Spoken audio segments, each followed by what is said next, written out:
हमारे चौथे सत्र में। इसके पहले के 3 सत्र के बारे में पहले मैं बताना चाहूँगी। जो आज हमारे साथ पहली बार जुड़ रहे हैं उनके लिए एक छोटा-सा परिचय है ये। हमारे पहले सत्र में हमने मिडवाइफरी, आयुर्वेद व गर्भ संस्कार, योग, संकल्प शक्ति, ध्यान किस प्रकार माँ और शिशु को स्वस्थ रखता है और अनेक प्रकार के लाभ के बारे में हमने चर्चा की। कैसे प्राकृतिक गर्भावस्था संभव होती है, सजगतापूर्ण यात्रा इस चीज़ की हो सकती है। इस बारे में हमने चर्चा की थी। हमारे दूसरे सत्र में हमने गर्भधारण के लिए उपयोगी आहार व विहार एवं योगा, प्रैक्टिकल योगा जो है, वो ध्यान किया था। और हमारे तीसरे सत्र में हमने संकल्प शक्ति का प्रयोग कैसे करें, पाचन व अग्नि को कैसे स्वस्थ रखें एवं हमने ध्यान किया था। और आज के सत्र में हम सीखेंगे वाक क्षेत्र कैसे अच्छा रखें, स्वसंवाद, गर्भवस्थ शिशु संवाद, गर्भिणी आहार व चाय, सब्जी, दाल और अनाज की पाक पद्धति एवं ध्यान सीखेंगे। पर इससे पहले कि हम ये शुरू करें, मैं आपको एक और बार एक छोटा-सा परिचय देना चाहूँगी हमारी सहेली टीम का, ताकि आप सब जान सकें कि हम सब कौन हैं। तो सबसे पहले तो उषा खंडे मैम हैं जो कि इंदौर से हैं। आप चोइथराम नर्सिंग कॉलेज की प्रोफेसर रह चुकी हैं। आप नेचुरल बर्थिंग सेंटर चला चुकी हैं, जिससे ऑपरेशन से होने वाली डिलीवरी की संख्या में काफ़ी चेंजेस दिखे थे, संख्या काफ़ी कम हुई थी। फिर हमारी वैद्य शेफाली जी हैं, जो कि इंदौर से हैं। आप आयुर्वेद की डॉक्टर हैं, नाड़ी परीक्षण में बहुत अच्छी हैं, अव्वल एकदम हैं। आप पंचकर्म सेंटर भी चलाती हैं, आपने 9 वर्ष तक अर्बन और रूरल एरियाज़ में सबकी सेवा की, अभी तक कर रही हैं। सरिता परमार जी, जो कि इंदौर से हैं, वह योगा सिखाती हैं और योगा थेरेपिस्ट और ध्यानी भी हैं। गर्भारंभ जिसमें लीना जी और सपना जी हैं, जो कि हमारे साथ दिल्ली से जुड़े हैं। ये गर्भवती महिलाओं के सेशन लेती हैं, ये बर्थ एजुकेटर्स हैं। लव एंड लाइट सेंटर से हमारे साथ शमशाद परवीन जी हैं एवं रुचिका जी हैं, जो कि सतना से हैं। आप दोनों ध्यानी हैं एवं ध्यान के माध्यम से बहुत सारे लोगों के जीवन में आपने चेंजेस लाए हैं। फिर मीनल सोमानी जी हैं जो कि इंदौर से हैं, वह फिजियोथेरेपिस्ट हैं, वो भी हमारी टीम का एक हिस्सा है। तो अब मैं शमशाद जी को आमंत्रित करना चाहूँगी, ताकि वो आएँ और हमें ध्यान करवाएँ और ध्यान के बारे में हमें हमारे मतलब ज्ञान से हमें साझा करें कि इससे और क्या अच्छा लाभ होता है जीवन में। सभी तो को नमस्कार, शमशाद जी। Good afternoon.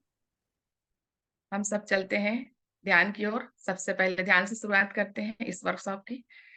तो चलिए सभी लोग, पानी अगर पास में रखा हो तो पी लीजिए, चश्मे उतार दीजिए, सुखासन आरामदायक मुद्रा में बैठ जाइए। यदि चेयर पे बैठे हो तो पैरों को क्रॉस करके बैठिए, अपने फिंगर में फिंगर फंसा लीजिए, अपनी आंखें बंद कर लीजिए और अपनी आती हुई सांस, जाती हुई सांस पे ध्यान दीजिए।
Last 1 minute.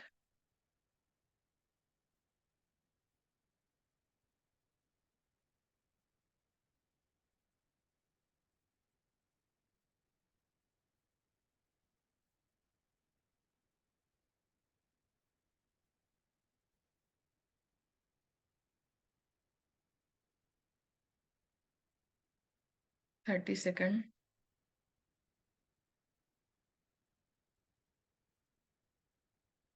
धीरे धीरे अपनी फिजिकल बॉडी में वापस आते जाएं। अपने हाथ पैरों की उंगलियों को महसूस करें।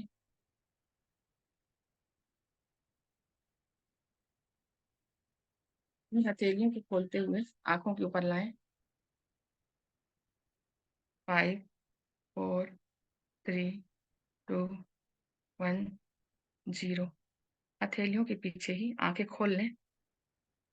सुंदर से मुस्कुराहट के साथ वापस आए। सेल्फ लव करते हुए कहें, I love my self, I love you all. Thank you masters, thank you इस ध्यान में शामिल होने के लिए सभी का। और साथ ही आज ध्यान से हमें क्या फायदे हैं, क्या लाभ हैं, इसके बारे में थोड़ा सा बताना चाहूंगी कि जब हम ध्यान करते हैं और अपनी सांसों को एक करते हैं, सांसों के साथ जुड़ते हैं, तो हमारी सांसें हमारे पूरे शरीर को एकाग्रता में लाती हैं। तन स्वस्थ होने लग जाता है। यानी हमारी फिजिकल बॉडी में किसी भी प्रकार के ब्लॉकेज होंगे या कोई सी भी बीमारी होगी, यदि बहुत ज्यादा है बीमारी तो वो धीरे धीरे से जाएगी। यदि उसने शुरुआत ही की है उस बीमारी ने, तो तुरंत ही उसका रिजल्ट आने लग जाता है और हमारा शरीर स्वस्थ होने लग जाता है। इसी तरह से मन जो अशांत सा रहता है, जिसमें हमेशा हलचल रहती है, वो भी शांत होना शुरू हो जाता है। और मन शांत तो फिर सारी चीजें व्यवस्थित हो जाती हैं। तन स्वस्थ हुआ, मन शांत हुआ, साथ में बुद्धि का विकास होना शुरू हो जाता है। जो हमारी बुद्धि किसी कारणवश वहां पर डर्ट होगी, तो वो धीरे धीरे क्लीन होने लगती है और हम अपनी उसी बुद्धि का काफी अच्छे से यूज करना सीख जाते हैं। यदि छोटा बच्चा है तो उसका पढ़ाई में यदि कम मन लग रहा है तो अच्छे से पढ़ने लग जाएगा और ज्यादा से ज्यादा पढ़ाई कम समय में कर पाएगा। आत्मा का आनंद यानी हमारी आत्मा, जो ध्यान है उसमें जो कॉस्मिक एनर्जी आती है वो हमारी आत्मा का भोजन है, सोल का फूड है। तो जब हमें ये फूड मिलने लग जाता है तो हमारी आत्मा खुशी से झूमने लगती है। इसलिए कई बार जब हम ध्यान करते हैं तो कई लोग गोल गोल गोल गोल घूमने लगते हैं, कहीं इधर जाते हैं, कहीं इधर जाते हैं। तो वो सोल हमारी डांस करती है एक तरह से, यानी आत्मा को खुशी मिलती है कि ध्यान करने की जो स्थिति हमारे पास पहले नहीं थी, आज जब आई है, तो उससे उसको बहुत आनंद होता है और तभी इस तरह से रोटेट होने लगता है। साथ ही एकाग्रता, किसी भी चीज में मन लगना, एकाग्र होकर के, चाहे वो पढ़ाई हो, चाहे हम अपने घर का काम करें या कुछ भी, मीन्स जिस काम को हम कर रहे हैं बस उसी में एकाग्र होकर के ही हम करते जाएंगे, इधर उधर मन नहीं भटकेगा। संकल्प शक्ति तेज होती है। यदि हमने कोई संकल्प लिया है तो हम उसी पे ही रहेंगे, विकल्प आने ही नहीं पाएंगे। क्योंकि मन एकाग्र होगा तो संकल्प शक्ति बढ़ती जाएगी और कार्य कुशलता में वृद्धि तो होगी ही। जब हम एकाग्र होंगे, संकल्प में पूरी तरह उतर जाएंगे, तो हमारी कार्य क्षमता भी बढ़ जाएगी। जो काम हम दिन में 3 घंटे में करते हैं, वो काम हम 1.5 घंटे में करके कंप्लीट कर लेंगे और हमें थकान भी नहीं महसूस होगी। और संबंधों में मधुरता, हमारे आपसी जो संबंध है उनमें मधुरता आती जाएगी। अगर कोई हमसे अच्छे से बोल रहा है तो ठीक है, लेकिन अगर कोई हमसे अच्छे से नहीं भी बोल रहा है, तब भी उसके प्रति हमारे मन में कड़वाहट नहीं होगी, क्योंकि हमारे अंदर संबंधों में सामंजस्य बिठाना आ जाएगा। मन की शांति, एकाग्रता से वो चीजें भी पार हो जाएंगी।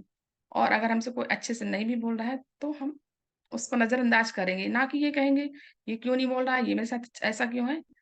बस संबंधों में सामंजस्य आ जाएगा और किसी भी परिस्थिति में निर्णय लेने की क्षमता बढ़ जाती है।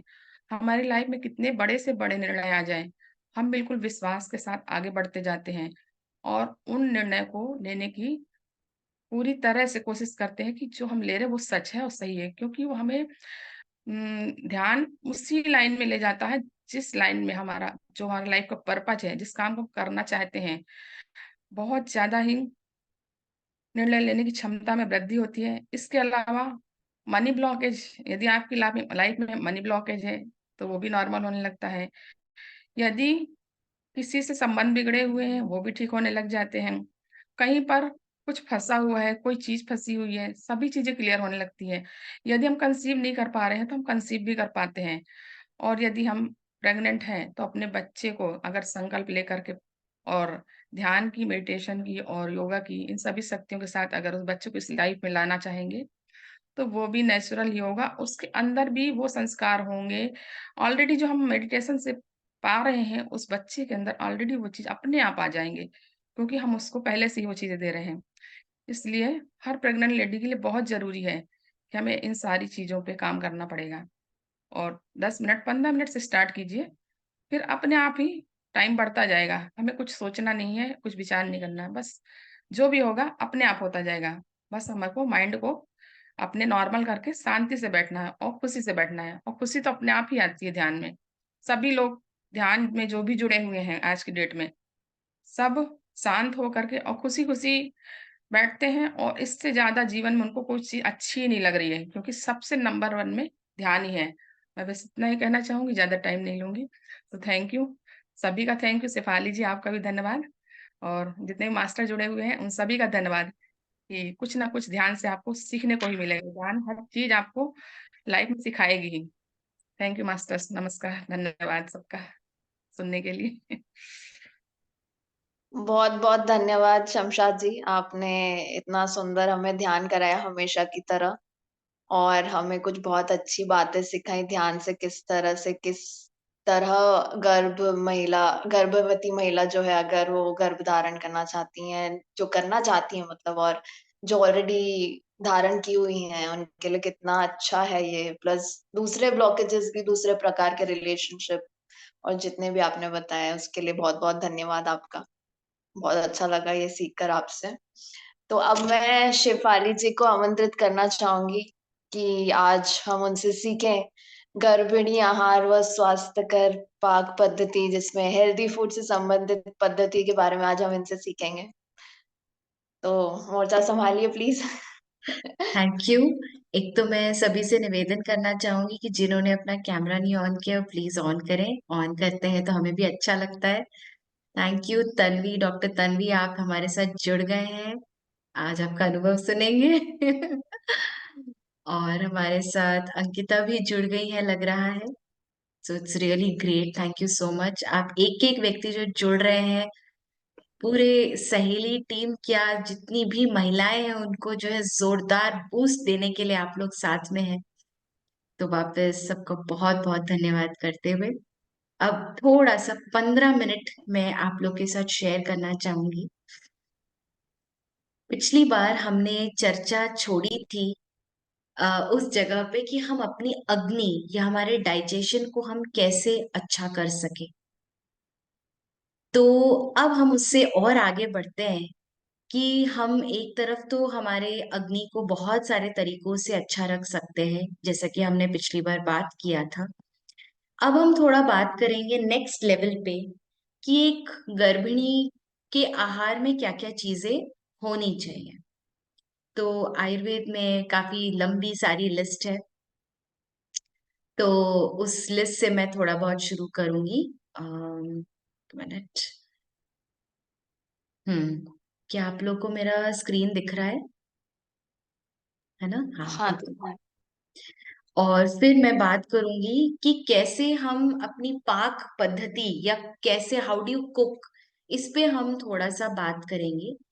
तो हमने शुरुआत तो इसी करी कि कैसे ध्यान से, माइंडफुलनेस के प्रैक्टिस से, इनफैक्ट द ग्रेटेस्ट गिफ्ट जो हम अपने आप को दे सकते हैं और अपनी नेक्स्ट जनरेशन को दे सकते हैं वो है प्रैक्टिस ऑफ ध्यान। और जो अगला बहुत बड़ा गिफ्ट है टू अंडरस्टैंड कौन सा आहार हमारे लिए अच्छा है। तो ये एक छोटी सी इमेज है। इस इमेज में हम देख सकते हैं कि कितने प्रकार की चीजें हैं।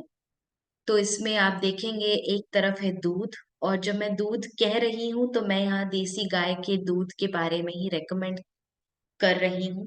और ये मेरा रेकमेंडेशन नहीं है, ये आयुर्वेद में जो बताया है उसी नॉलेज को मैं वापस रीबूस्ट कर रही हूँ कि देसी गाय के दूध में ही वो गुण होते हैं कि वो बेबी को नर्चर कर पाता है। और बेबी में ऐसी कौन सी चीज है जिसको वो नर्चर कर पाता है? तो खास तौर से जो नर्वस सिस्टम है, जो ब्रेन का डेवलपमेंट है, उसको देसी गाय का दूध, देसी गाय का घी और देसी गाय का मक्खन। नोट कीजिए, मैं यहाँ पे जर्सी गाय के बारे में बात नहीं कर रही हूँ, ना ही मैं भैंस के दूध की बात कर रही हूँ। ये तीनों में कुछ ऐसे खास गुण होते हैं कि वो ओवरऑल एक गर्भिणी को भी स्वस्थ रखता है, और जो बेबी है, जो गर्भस्थ शिशु है, उसकी ओवरऑल डेवलपमेंट में इनका बहुत बड़ा रोल है। तो और कुछ खाएं या ना खाएं, ये तीन चीज अगर हमारे आहार में रहती है तो उससे स्वस्थता व प्रॉपर फॉर्मेशन एंश्योर्ड होती है। इसके अलावा अनार का पिक्चर बना हुआ है, तो अनार का बहुत बड़ा महत्व है एक गर्भिणी के लिए आयुर्वेद के अनुसार।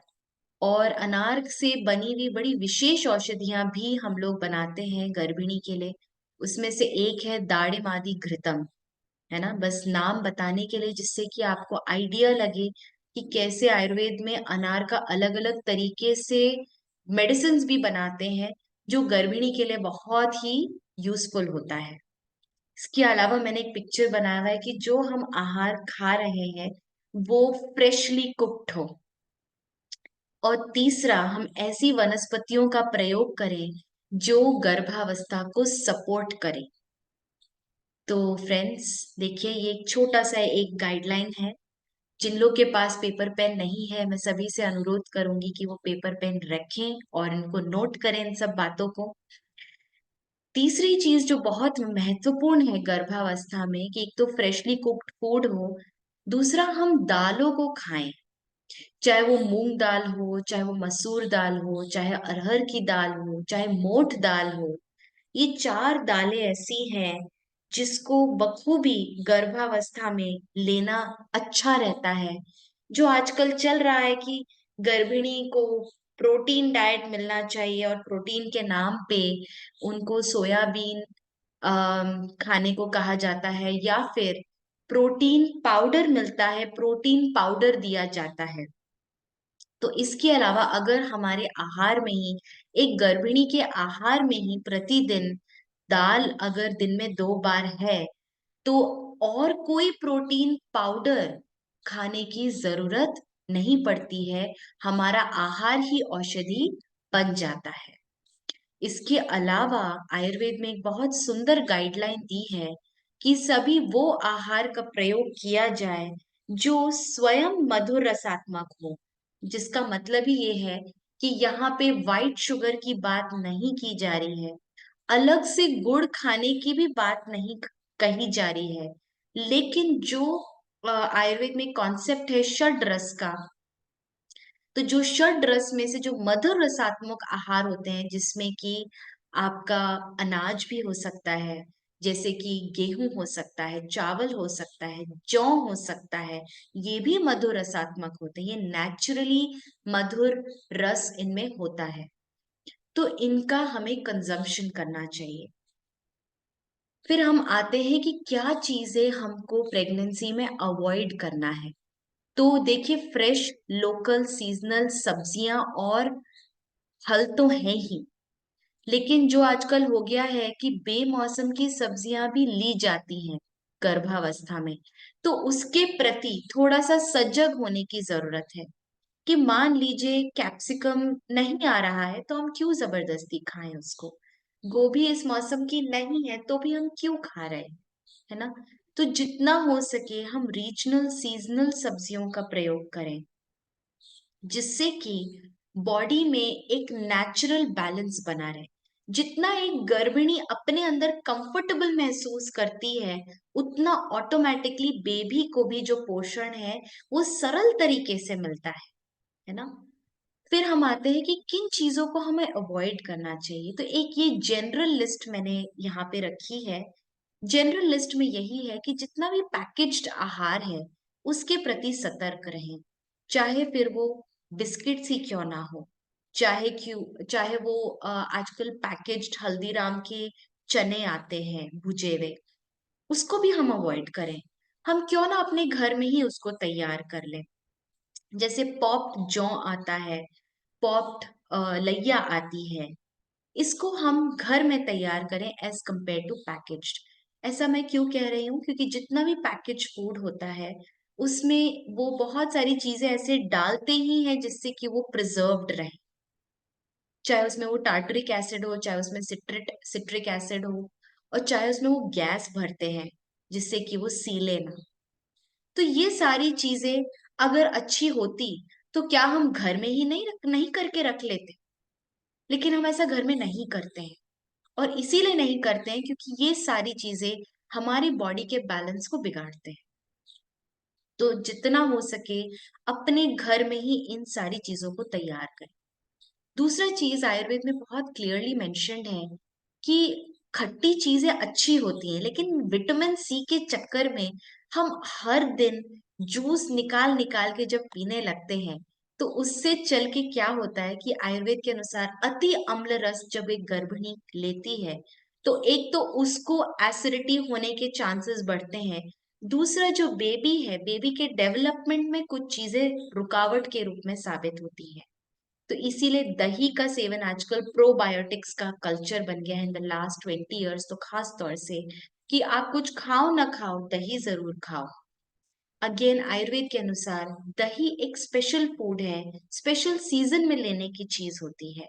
जब हम इसको रोज रोज खाते हैं तो फ्रीक्वेंटली कोल्ड कॉफ होना या स्किन एलर्जीज होना या बहुत सारे एलर्जिक रिएक्शंस बॉडी में क्रिएट होना, इसकी संभावनाएं बढ़ जाती हैं। इसलिए दही का सेवन निषेध बताया है या कम से कम बताया है गर्भिणी के लिए, वर्सेस वो देसी गाय का दूध जितना हो सके उतना ले। वो उसकी अग्नि या डाइजेशन को भी सपोर्ट करेगा, साथ साथ में प्रेगनेंसी की प्रोसेस को भी सपोर्ट करेगा। इसके अलावा सोयाबीन के तेल को अवॉइड किया जाए, जितने भी रिफाइंड ऑयल्स हैं उनको भी अवॉइड किया जाए। और इसका कारण बहुत सिंपल है कि ये सभी चीजें हमारे लिवर के लिए हानिकारक होती हैं, इसलिए इनको मना किया जाता है। Of course frequent bumpy ride, बार बार ऐसे रास्तों पे चलना या गाड़ी से जाना जिसमें झटके लगें, तो ऐसी चीजों को हम परहेज करें। आजकल एक ट्रेंड चला पड़ा है, पनीर खाएं हर दिन। अगर आप शाकाहारी हैं तो खास तौर से कहा जाता है कि हफ्ते में 3 से 4 बार तो पनीर होना ही चाहिए। और सब्जियों का भी एक नया ट्रेंड चल पड़ा है कि सब्जियों का रस डेली पिया जाए। तो डियर फ्रेंड्स, एक गर्भिणी के लिए जितना रीजनल सीजनल कुक्ड सब्जियां हैं, उतना वो उसके लिए स्वस्थकारी होती है। जब हम बहुत ज्यादा सब्जियों का रस, जब मैं कहती हूँ बहुत ज्यादा, इसका कहने का मतलब ही यही है कि ग्लास भर के अगर हम सब्जी का रस पी रहे हैं, तो हो सकता है इससे आगे चल के एसिडिटी तो हो ही सकती है। उसके अलावा और भी प्रकार की दिक्कतें शुरू होती हैं, जिसका एक नाम है पांडु, है ना।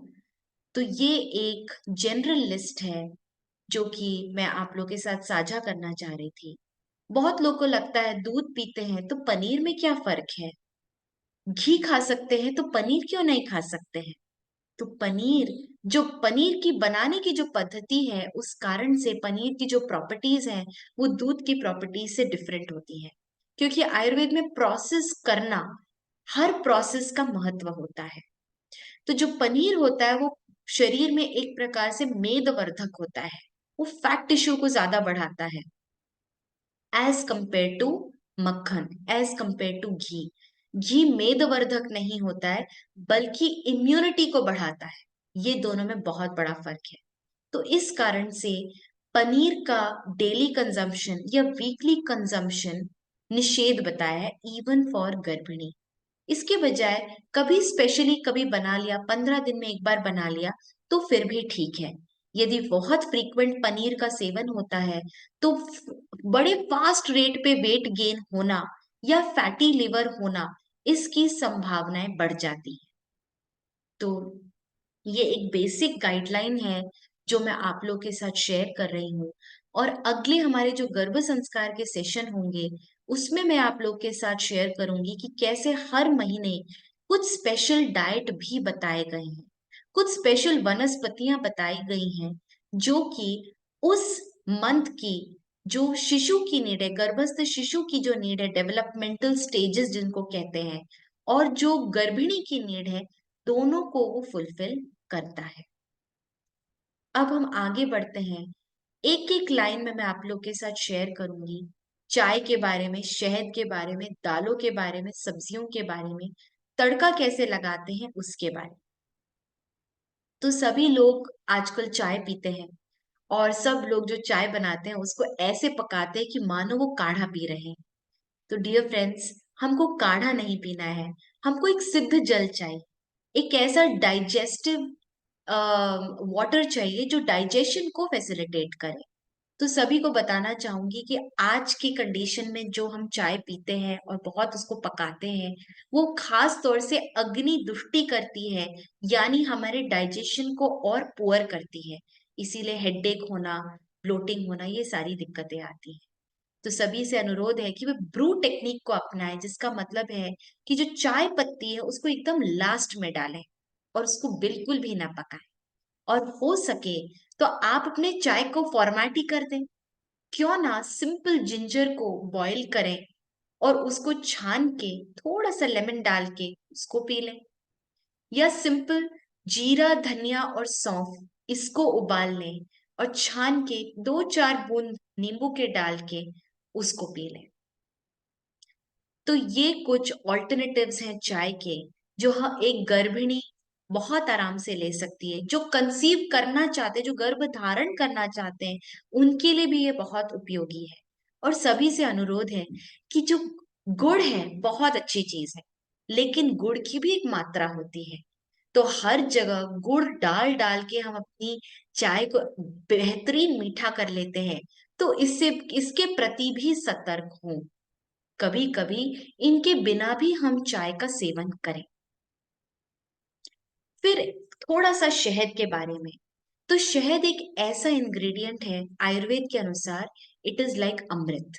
लेकिन इसका जो अमृतत्व है, वो अगर हम उसे गर्म करते हैं या गर्म चीज में डालते हैं, तो उसका जो अमृतत्व है वो उसी समय नष्ट हो जाता है। बहुत सारे लोग इसको बेकिंग में यूज करते हैं, चाय बनाते समय या चाय बनने के बाद उसको डालते हैं। ये दोनों ही पद्धति से अगर हम शहद को प्रयोग कर रहे हैं, तो उससे हमें शहद का कोई लाभ नहीं होने वाला है।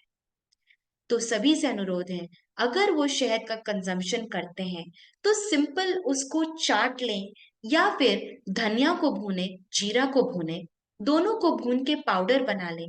और खास तौर से गर्भवती के लिए बहुत अच्छा है कि जो उसको नौजिया लगता है या कभी कभी डाइजेशन ऊपर नीचे होता है, तो इन दोनों पाउडर्स को बनाएं और उसमें शहद मिलाएं, 2-4 ड्रॉप नींबू के डालें और उसको दिन में 3-4 बार आधी आधी चम्मच उसका सेवन करें। ऐसे शहद का भी इंटेक होता है और उससे शहद से होने वाला जो बेनिफिट है कि आपके बॉडी में कफा बैलेंस होगा, आपके बॉडी में जो अग्नि और कफा का जो संतुलन है वो भी बना रहेगा। ये बड़े खूब, बहुत खूब से स्थापित हो सकता है। बहुत लोग रोज शहद नींबू पानी लेते हैं गर्म पानी में, इससे भी बचें। अब हम आते हैं थोड़ा सा दालों के बारे में। तो भाई दालें ऐसी होती हैं जिसको उगने के लिए ही कम से कम 3 से 4 महीने लगते हैं। तो सोचिए, जिसको धरती में उगाने में इतना वक्त लगता है, फिर उसको हम कटाई करते हैं, कटाई करने के बाद उसकी वापस प्रोसेस होती है, तो क्या वो डाइजेशन में भारी होगा कि लाइट होगा? वो डाइजेशन में भारी होगा। दूसरा, जो इतना समय लगता है उगाने में, वो हमारे बॉडी में भी बहुत गहरे टिश्यूज को डेवलप करने की क्षमता रखता है। तो जिसमें ऐसी क्षमताएं हैं, इसका मतलब है उसको पकाने का भी कोई तरीका होता होगा। तो सभी दालों के बारे में और अनाजों के बारे में ये है कि यदि हम उसको लंबे समय तक स्टोर कर सकें और स्टोर करके फिर अगर हम उसको अपने यहाँ उसको डाइजेस्ट मतलब उसको पकाएं, और वो भी खुले बर्तन में पकाएं, घी के तड़के से पकाएं और कुछ स्पेशल हर्ब्स के साथ पकाएं, फॉर एग्जाम्पल जीरा या अदरक या धनिया, तो उससे वही दालें सुपाच्य होती हैं और उससे ना एसिडिटी होती है, ना यूरिक एसिड की दिक्कत होती है, ना ब्लोटिंग होती है। दूसरा, प्रतिदिन हम 2 कटोरी दाल यदि सेवन करते हैं, तो हर शाकाहारी हमेशा हमेशा अपने लाइफ में स्वस्थ बना रह सकता है। स्प्राउट्स के बारे में एक इंडिकेशन आया है आयुर्वेद में कि ये बहुत डिफिकल्ट टू डाइजेस्ट होता है। तो जब तक आपकी अग्नि, आपकी जठराग्नि स्वस्थ नहीं है, तब तक इसका प्रयोग नहीं करना चाहिए। अब हम एक लाइन आगे बढ़ते हैं। मेरी स्लाइड शिफ्ट हो रही है क्या?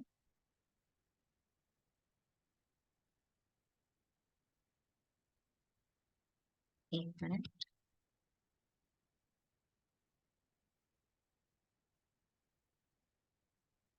Can you see my slide change?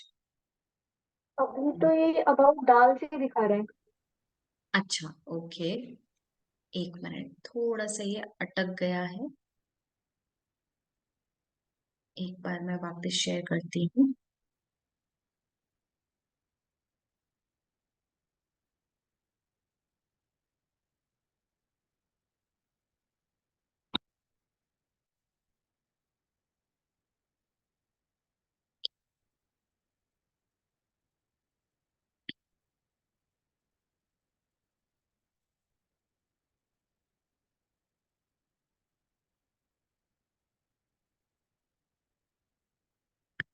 फिर एक लाइन अब मैं बताना चाहूंगी हमारे सब्जियों के बारे में। यस, क्या आप देख सकते हैं? हाँ जी। Okay, thank you. तो सब्जियों का बहुत स्पेशल रोल होता है, जिसको हम बोलते हैं माइक्रो न्यूट्रिएंट्स, और आयुर्वेद में इसमें बहुत स्पेशली मेंशन्ड है कि हमारे बॉडी में जो एक्सक्रीशन प्रोसेस है उसको वो ठीक तरीके से हो, ये भी सब्जियों का बहुत बड़ा काम है। तो सब्जियां ऐसे बननी चाहिए जिससे कि वो उस काम को कर पाए, हमारे बॉडी में जो एक्सक्रीशन का प्रोसेस है उसको ठीक से कर पाए। तो इसीलिए सब्जियों को बॉईल करके, स्टीम करके, रोस्ट करके तैयार करना चाहिए, न कि बहुत देर तक तेल में उसको फ्राई करना। तो सभी लोग अपने कुकिंग के प्रति और सजग हों कि वो कैसे पकाते हैं। इसके अलावा हम आते हैं अनाज के बारे में, और अनाज के बारे में बिल्कुल वही बात है जैसे दालों के बारे में है कि 1 साल पुराना इनको स्टोर करके जब हम यूज करते हैं तभी वो हमारे बॉडी में प्रॉपर न्यूट्रिशन देती है। वरना आजकल जो हम देखते हैं एसिडिटी हो रहा है, ब्लोटिंग हो रहा है, बहुत वेट गेन हो रहा है, इसका अक्सर कारण ही यही है कि वो सारा नव धान्य है, माने जो अभी अभी हार्वेस्ट हुआ है, हम उसको खा रहे हैं। एक स्लाइड में जो बताना चाहूंगी, चाहे गेहूं हो, चाहे चावल हो, जौ हो, रागी हो, ज्वार हो, कोदो हो, भगर हो, बाजरा हो, सबके अपने अपने खास गुण होते हैं और इसीलिए सभी उपयोगी हैं। ऐसा नहीं है कि कोई एक खराब है और बाकी सब अच्छे हैं। आजकल एक नया ट्रेंड चला है कि नहीं, गेहूं तो खाना ही नहीं चाहिए, जबकि ऐसा है कि बैलेंस में होना चाहिए। ये जो वसंत ऋतु का मौसम चल रहा है, इसमें ज्वार का सेवन करना चाहिए, बाजरा का सेवन करना चाहिए, रागी को खाना चाहिए, जौ को खाना चाहिए, जो कि हमारे बॉडी में वापस कफा को बैलेंस करता है। साथ में एक कॉशन वर्ड है, अगर आप सभी लोग नमक या तेल डाल के आटा या चावल को कुक करते हैं तो इस प्रैक्टिस से बाहर निकलना चाहिए। यानी ना नमक डलना चाहिए और ना तेल डलना चाहिए जब आप अपने अनाज को कुक कर रहे हैं। और इसका कारण यही है कि अगर हमको इन्हें अपने अग्नि को बैलेंस रखना है तो इनके बिना ही ये सारे अनाजों का कुकिंग होना चाहिए। हम स्पाइसेस यूज करते हैं, ये स्पाइसेस भला है क्या? ये होती तो वनस्पतियां हैं। तो ये वनस्पतियों का प्रयोग सीजन्स के अनुसार चेंज करना चाहिए। और अगर आप लोग पैकेज मसाला यूज करते हैं, छोला मसाला या फिर पनीर बटर मसाला बनाने के लिए जो मसाला आता है उसको यूज करते हैं, तो डियर फ्रेंड्स, इनको ना यूज करके आप अपने घर में अपने खड़े मसाले को प्रयोग करें, क्योंकि इन पैकेज मसाला में tartaric acid, sodium benzoate, nitrites and sulphides डले हुए होते हैं और ये सारे के सारे हमारे ही पेट में जो रस रसायन निकलते हैं उसको वो मैनिपुलेट करते हैं, उसको वो उसके संतुलन को बिगाड़ते हैं। इसके अलावा यदि आप लोग अपने आहार में गरम मसाले का प्रयोग फ्रीक्वेंटली यूज करते हैं, यानी हर हफ्ते प्रयोग करते हैं, तो देखिए गरम मसाला एक विशेष प्रकार का मसाला होता है और इनका प्रयोग हमें यदा कदा यानी 15 दिन में एक बार या मौसम के अनुसार ही करने लायक है। जीरा, धनिया और हल्दी 3 ऐसी वनस्पतियां हैं जिनको हम डेली बेसिस पे यूज कर सकते हैं। अब आता है थोड़ा तड़का के बारे में। तो वंस अगेन डियर फ्रेंड्स, तड़के का रोल है कि जो आप आहार कुक कर रहे हो उसको वो बैलेंस बनाए।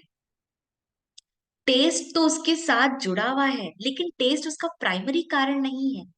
जब हम तड़का लगाते हैं अलग अलग चीजों से, धनिया से लगाया, कभी जीरा से लगाया, कभी अदरक से लगाया, तो वो उस आहार में जो गुण है उसको और बढ़ाता है।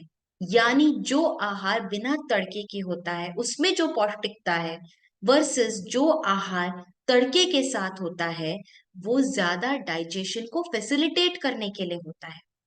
लेकिन अगर आप बहुत सारा टमाटर फ्राई कर करके डाल रहे हो, बहुत सारा उसमें, अब उसमें लहसुन भी है, उसमें बहुत सारा अम, प्याज भी है और डेली आप ऐसे फ्राई कर करके डालते हैं, तो डियर फ्रेंड्स, ये जो तड़का है ये कोई काम का नहीं है।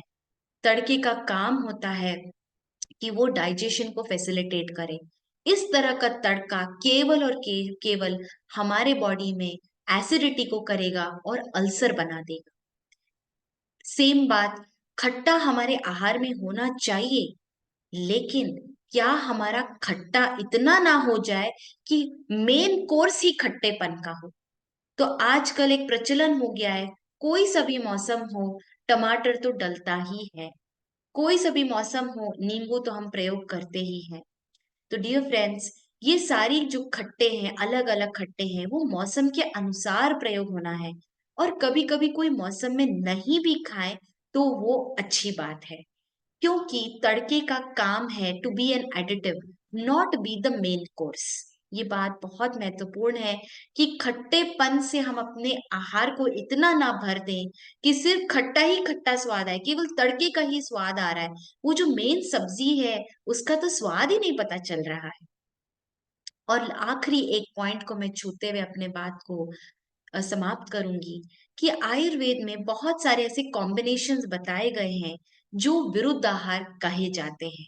विरुद्ध आहार का मतलब है ऐसा कॉम्बिनेशन जिसको हम लेते हैं और वो हमारे डाइजेशन को खराब करता है, और डाइजेशन को खराब ही नहीं करता है, आगे चल के जिसको बोलते हैं आहार रस का ग्रहण होना, यानी एसिमिलेशन ऑफ न्यूट्रिएंट्स, उसको भी वो रोक देता है, उसको वो अवरुद्ध करता है।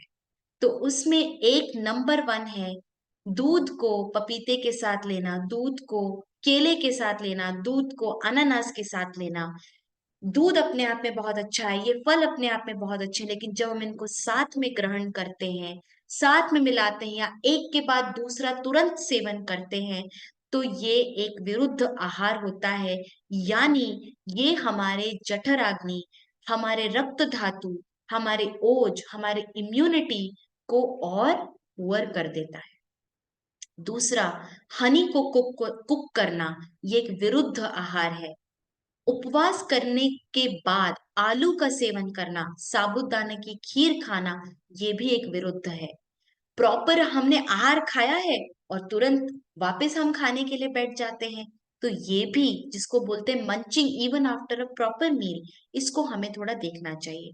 हाँ, गर्भिणी जब 5वें महीने में होती है, 6वें में होती है, तो स्वाभाविक रूप से उसे लगता है कि हर 2 घंटे में आहार लेना चाहिए, जो कि अच्छी बात है। तो मंचिंग में वो क्या खा रही है, इस पे ध्यान देना चाहिए।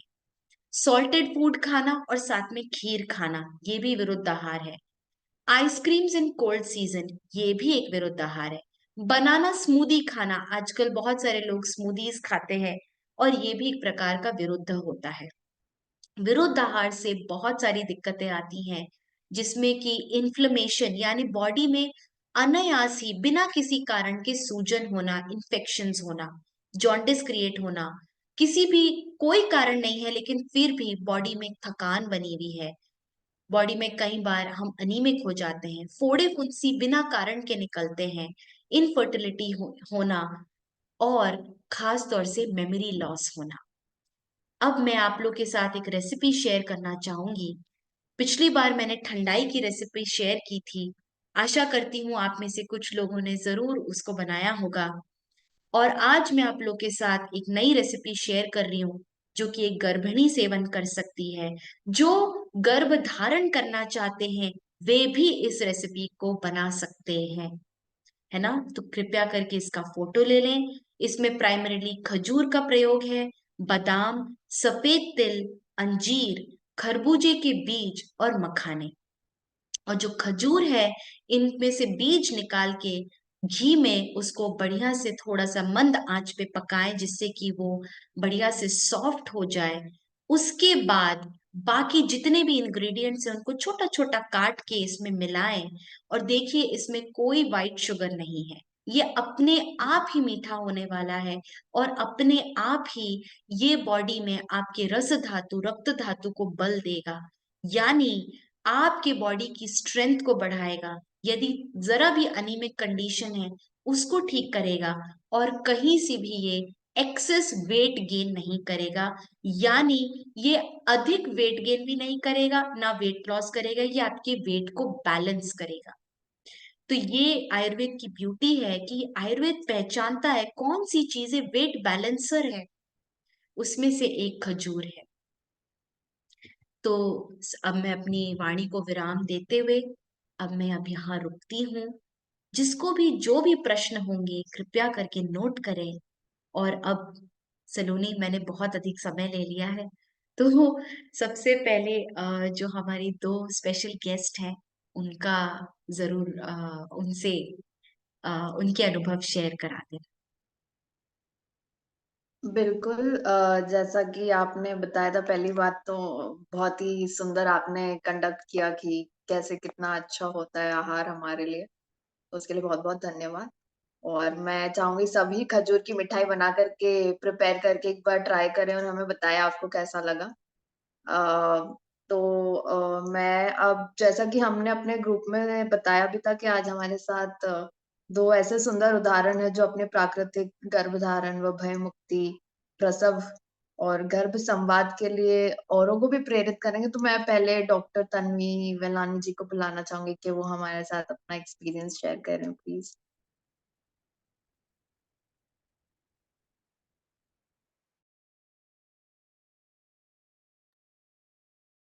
जी, आप सभी बहनों को मेरा सादर नमस्ते।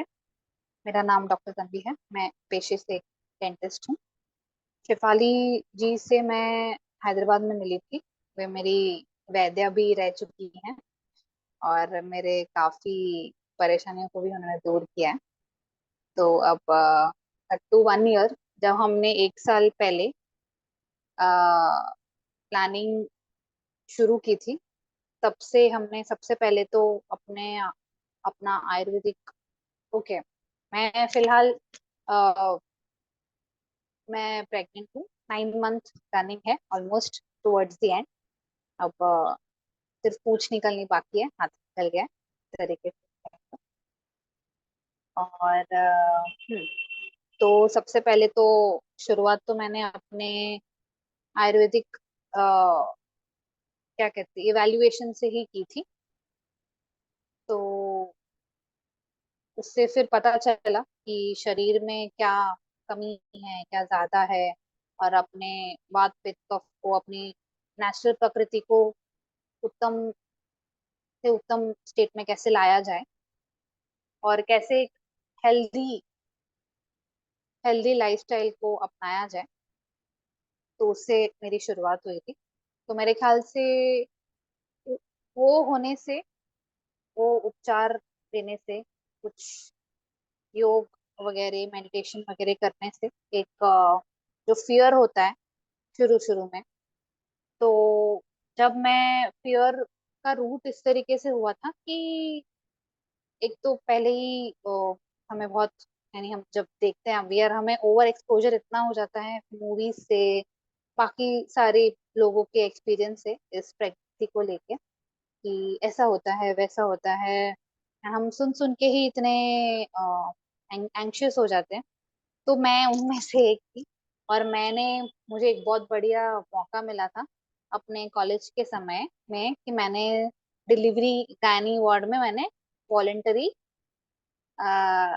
इंटर्नशिप ली थी 1 महीने के लिए। तो मैंने वहाँ देखा था, और मैं बहुत डर चुकी थी, और मैं अपना मन ऑलमोस्ट बना चुकी थी कि मैं ये नहीं कर पाऊंगी कभी अपने जीवन। तो तब से वो हिंटर बैठ चुका था। पर फिर क्या करे, आई मीन, मैटरनल इंस्टिक्ट्स तो ऑलमोस्ट, यानी मेरे में भी थे, सब में होते हैं। तो शादी हुई, उसके बाद में ऑब्वियसली आई वांटेड किड्स। तो इस तरीके से फिर धीरे धीरे अपने आप मन बनाना शुरू किया। फिर अपने आप को सबसे पहले तो शेफाली जी ने मुझे अफर्मेशंस शुरू करवाए थे, तो मैंने अफर्मेशंस पे ध्यान दिया। मेरी प्रकृति, मेरे डाइट में मैंने चेंजेस किए, तो मेरे ख्याल से, और मेरी स्लीप पैटर्न उससे इम्प्रूव हुई। तो अपने आप से मैं थोड़ी काम और रिलैक्स्ड हो गई। तो अफर्मेशंस तो एक पहली चीज है जो तुम्हें प्लानिंग फेज से लेकर, कंसीविंग फेज से लेकर, प्री नेटल, पोस्ट नेटल तक भी आई थिंक तुम्हें काम आ सकती है। और बेसिकली गर्भ संवाद यही होता है, अफर्मेशंस ही होता है। पहले तुम अपने आप को अफर्मेशंस देते थे, और फिर अब अपने साथ साथ अपने उदर में बन रहे बच्चे को भी अफर्मेशंस देते हो। तो उससे एक तो ये हुआ, मतलब मेरे ख्याल से एक मिराकल ही कह सकते हैं कि मेरे जैसी एक एंशियस और एप्रीहेंसिव लड़की, जिसे जिसने ऑलरेडी इमेजिन कर ली थी कि ऐसा होगा, ऐसा होगा, ऐसा होगा, but like the glass broke as when I got, मतलब मैं जब प्रेग्नेंट हुई, तो तब से कह सकते डे 1 से लेकर अभी तक मुझे एक भी बार नौजिया, वॉमिटिंग किसी भी तरह की कोई भी तकलीफ नहीं हुई है।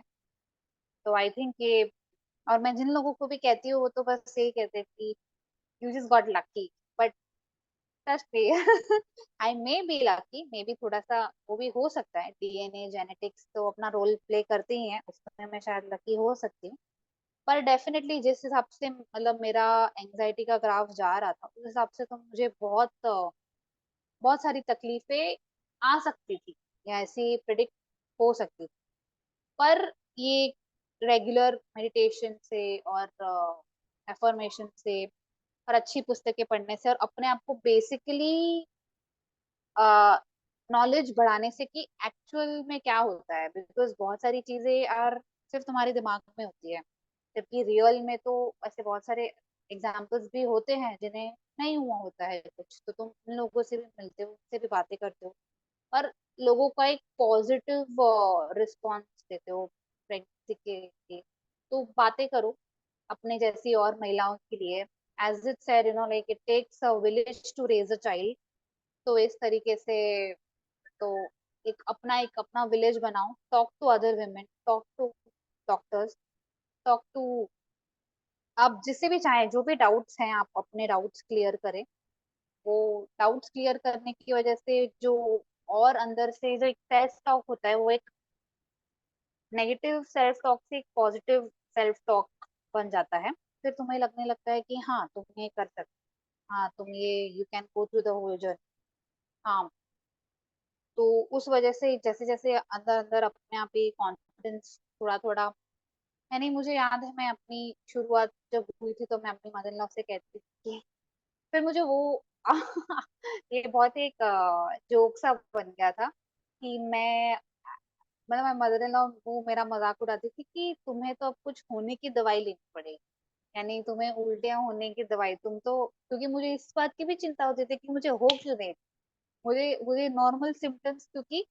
तो फिर मैंने जैसे अपनी मम्मी से बात की, अपने और घर के एल्डर्स से बात किया, तो उन्होंने यही कहा कि क्योंकि ये एक स्टिग्मा बना दिया गया है कि प्रेगनेंसी में तो ये होगा ही। मैं डिनाई नहीं कर रही हूँ, बहुत लोगों की ये जर्नी बहुत डिफिकल्ट भी होती है, पर मैं ऐसे कहती हूँ कि इसमें एक मिनिमम डैमेज या लाइक पॉजिटिव एक्सपीरियंस में इसको कन्वर्ट किया जा सकता है। तो तो जी हाँ, तो और जैसे ही फिर आपका जो गर्भ संवाद होता है वो आप, जरूरी नहीं है कि आप कंसीव करने के बाद ही शुरू करें, you can start practicing even in your planning phase. और आप प्री कंसीव में भी अपने आप से इस तरीके से बातें करें जैसे as if you are already pregnant. तो इस तरीके से आपका जो इनर जो एक इमेज बनती है, तो वो ऑटोमेटिकली एक बहुत ही सकारात्मक सोच और सकारात्मक विचारों से आप भर जाते हो, एंड यू स्टार्ट, यानी तुम उस चीज से, जो मेरे मन में वो एक, मैं उससे परहेज, यानी मैं उससे दूर रहना चाहती थी जिस चीजों से, तो वो अपने आप, यानी एक कहते हैं प्राकृतिक चीज, यानी मेरे लिए बहुत ही अभी एक रेगुलर, मैं अभी कहूँ तो मैं शुरुआत से ही मैं घर के सारे काम कर लेती थी। मैं किचन में हर तरह का खाना भी बना लेती थी, मुझे कोई स्मेल किसी भी तरह की ऐसे ये नहीं खाना वो नहीं खाना। एंड एंड मतलब मुझे खिचड़ी सबसे ज्यादा अच्छी लगती थी ड्यूरिंग दीज। नहीं तो सबसे ज्यादा लोगों को ऐसा लगता है कि चटपटा खाना है, बाहर का खाना है, तीखा खाना है, ये खाना है, वो खाना है। तो इस वजह से अपने आप से बात करते हुए या पूरे थ्रू आउट द, यानी वो गर्भ संवाद करने से, तो इससे ऐसा होने लगा कि मुझे पौष्टिक अच्छा खाना और घरेलू खाना, घर का खाना मुझे और ज्यादा भाने लगा। लाइक आई यूज टू, मैं वही डिमांड करने लगी कि मुझे वही खाना है। हाँ, भूख बहुत लगती थी, मैं हर जैसे हर 3 घंटे में मैं, मुझे खाना चाहिए था, तो उस तरीके से मैंने खाना, और जैसे कि उन्होंने आगे स्लाइड में बताया कि दूध वगैरह, तो मैंने तो दूध में घी डाल के पीना वो भी शुरुआत कर दिया था काफी early, I think 5th 6th month से ही वो शुरू कर दिया था मैंने। तो जी हाँ, तो कुछ और कुछ प्रार्थनाएं भी होती हैं, प्रेयर्स भी होती हैं, जो गर्भ संवाद में आप अपने बच्चों के साथ, अपने होने वाले बच्चे के लिए आप बोल सकते हो।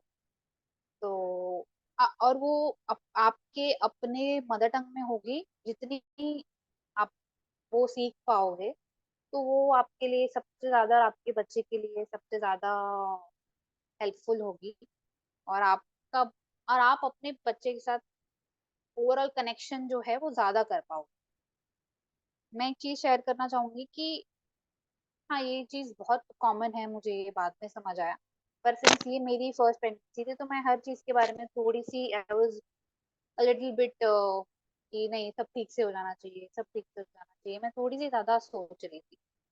तो मुझे 2 कॉर्ड्स आए थे जब मैंने लास्ट 7th मंथ में जब सोनोग्राफी करवाई थी, तो मुझे 2 न्यूक्लियर कॉर्ड्स नेक के अराउंड आए थे। एंड आई स्टार्टेड, हाँ ठीक है, मैं एक थोड़े समय के लिए, थोड़े समय जब करवाया था, तो वो शाम तक मैं थोड़ी सी टेंस्ड रही। मुझे लगा कि क्योंकि हम ये सारी चीजें सुनते हैं, तो वो भी एक प्रेशर बन जाता है कि नहीं, मुझे तो नॉर्मली चाहिए, मुझे तो नॉर्मली चाहिए। डॉक्टर ऐसा कहते हैं कि अगर न्यूक्लियर कॉर्ड आए हैं, तो आपको शायद सी सेक्शन भी करना पड़ सकता है, ये डिलीवरी भी करनी पड़ सकती है। तो तुम अब सोचने लग जाते हो कि अरे, ऐसे क्यों, मुझे तो सब ठीक चाहिए था। तो एक शाम तक मैं थोड़ी सी, पर फिर अपने आप को फिर से पॉजिटिव टॉक करके कि नहीं, हम कर लेंगे। मैंने अपने बच्चे को कहा नहीं, विल डू इट। हम, और मैं आज भी अपने अपने आप को यही लाइक एक टॉक, मैं this is the talk that I do with my child की हमें डिलीवर तो 40 वीक्स पे ही करना है, तुम 40 वीक्स से पहले नहीं आओ। तो this is the thing that I am constantly giving my self की जो आजकल प्री मच्योर बेबीज की और ये वगैरह होती है। बाकी तो at the end of the day सब कुछ भगवान के हाथ में, ईश्वर के हाथ में, बिकॉज तुम्हारे हाथ में सब कंट्रोल तो नहीं होता है। पर जो कंट्रोल होता है, मैं तो ये कहती हूँ कि तुम कम से कम बात तो करके देखो। हाँ, तो coming back to the chords, तो as I came to know, तो देन आई एंड मेरे श्रीमान जी हैं जो मेरे हस्बैंड हैं, हम दोनों ही फिर गर्भ संवाद करने लगे, ऐसे ही एक गेम के फॉर्म में कि अब तुम्हें एक पजल करना है, अब तुम्हें ऐसे घूमना है, अब तुम्हें ऐसे करना है, वैसे करना है। हम अपने बच्चे से एज इफ ऐसे बात करने लगे, as if it's alive, like हमारे सामने है, हमारे सामने हम उसको इंस्ट्रक्शंस दे रहे हैं, ऐसे कर रहे हैं। And I was so happy the last time जब मैंने अभी एक 3-4 दिन पहले अपनी यूएसजी करवाई, तो दोनों कॉर्ड्स खुल गए। आई मीन दिस इज, एक तरह से कहा जाए तो ये चीज बहुत मुझे लोगों ने कही भी थी कि ये तो 9 मंथ तक होता भी है। पर हाँ, मतलब आई कैन से कि मैंने ये किया, क्योंकि डॉक्टर ने तो मुझे कह दिया था ना, आई ऑलवेज, मैंने तो उसके लिए जो टेस्ट होते हैं, एक अलग तरह का कार्डियोग्राम होता है जब कॉर्ड्स डिटेक्ट होते हैं, तो मैंने तो वो कार्डियोग्राम भी उन्होंने कि बच्चे के ऊपर, उसके हार्ट के ऊपर या उसके ब्रीदिंग के ऊपर तो कोई स्ट्रेस तो नहीं आ रहा है ना, तो वो भी हमने करवाया। तो वी वर लाइक, मतलब हमें तो डॉक्टर ने बोल ही दिया था कि शायद खुले भी, शायद ना भी खुले, तो आपको ऐसा करना है। बट वी वर लाइक कि नहीं, हो जाएगा, हो जाएगा, करना ही होगा ऐसे। तो जी हाँ, अब तक तो जो मेरी जर्नी है थ्रू गर्भ संवाद, और इस वजह से मैं अपने बच्चे को भी हर रोज थैंक यू बोलती हूँ दैट ही हैज बीन। और जिनसे भी मैं ये कहती हूँ, वो यही कहते हैं कि बहुत ही दिव्य आत्मा है तुम्हारे उधर में, जो तुम्हें बिल्कुल तकलीफ नहीं दे रही है। क्योंकि मैं आज की डेट में भी घर के सारे काम, मैं पोछे भी लगाती हूँ, मैं खाना भी बनाती हूँ, मैं कपड़े भी होती हूँ, और ये सारी चीजें मैंने बहुत ही, और मैं योगा भी करती हूँ। तो तो द थिंग्स, द कह सकते हैं कि ये चीजें मैं कर पा रही हूँ क्योंकि मैं हेल्दी महसूस करती हूँ, क्योंकि मुझे मेरे बच्चे की तरफ से कोई किसी तरह की तकलीफ, या उस मैं प्रेग्नेंट हूँ या इस वजह से मुझे कोई तकलीफ नहीं हो रही है। तो जी हाँ, गर्भ संवाद का रोल इस तरीके से मैंने एक्सपीरियंस ऐसे किया है कि तुम जैसा चाहो, जो चाहो अपने लाइफ में कर सकते हो अपने बच्चे के लिए, अपने प्रेगनेंसी में, थ्रू आउट द जर्नी। गर्भ संवाद is a very powerful and a magical tool that you can say कि वो उस वजह से तुम्हारी लाइफ, तुम्हारी होल जर्नी, कहते हैं कि इट्स अ गोल्डन पीरियड, तो वो एक सचमुच ही एक गोल्डन पीरियड बन सकता है दोनों के लिए, फॉर योर किड। और शायद इसके और मुझे और परिणाम मेरे बेबी के आने के बाद शायद और समझ में आ सकते हैं। तो या लेट्स सी, आई मीन अभी तो दैट इज फिंगर्स क्रॉस्ड है। तो जी हाँ, अभी स्टिल मेरी जर्नी शुरू है। कीप यू वाह, all. Yes. Big clap to you. Tanvi awesome यार, ऑसम। यहाँ पे जितने लोग हैं वापस सभी से रिक्वेस्ट करूंगी अपने वीडियो चालू करें एंड तन्वी जी को बहुत सारा कंग्रेचुलेशंस दें और उनकी अपकमिंग जर्नी जो उनकी नेचुरल बर्थिंग के लिए उनको ऑल द बेस्ट दें। So thank you so much, इतना प्यारा आपने शेयर किया। Thank you so much Tanvi ji, आप ज्वाइन कर पाए। अरे तो नहीं नहीं, आपका धन्यवाद, आपने हमें मौका दिया कि आप हमें हमारे एक्सपीरियंसेस हम सबको बता पाए। Thank you so much for giving me this. Yes, so Tanvi ji बहुत हम बहुत आपको फ्यूचर शुभकामनाएं। में, हाँ, सभी शुभकामनाएं दें तन्वी जी को। हाँ। आप सबका बहुत बहुत धन्यवाद। शुभकामनाएं। बिल्कुल ग्रेट। बिल्कुल, वेरी इंस्पायरिंग। यस। तो थैंक यू सो मच। समय को देखते हुए मैं सभी से अनुरोध करूंगी कि आप लोग बने रहें। हमारा एक और बहुत जबरदस्त एक्सपीरियंस शेयरिंग है जिसके बाद फिर रुचिका जी शेयर करेंगी कि वाक क्षेत्र जो तन्वी जी ने अभी शेयर किया वो करें कैसे, है ना। तो अब मैं मेरी फ्रेंड शशांक किधर है, शशांक एंड अंकिता दोनों आ जाओ साथ में। सो Ankita and Shashank are based in Mumbai, like Tanvi. And आप दोनों की जो जर्नी है, आपकी अभी 1.5 साल की बेबी है, राइट। तो आपने भी बहुत कुछ आयुर्वेदा, बहुत कुछ गर्भ संवाद, सब कुछ किया है अपने बेबी के साथ। हाँ। तो यस यस। आपका आपसे अनुरोध करूंगी कि 5 मिनट में ही शेयर करें और फिर जो आपने वो डायरी बनाई हो मैं सबके साथ शेयर करने वाली अच्छा अच्छा। हूँ। जी।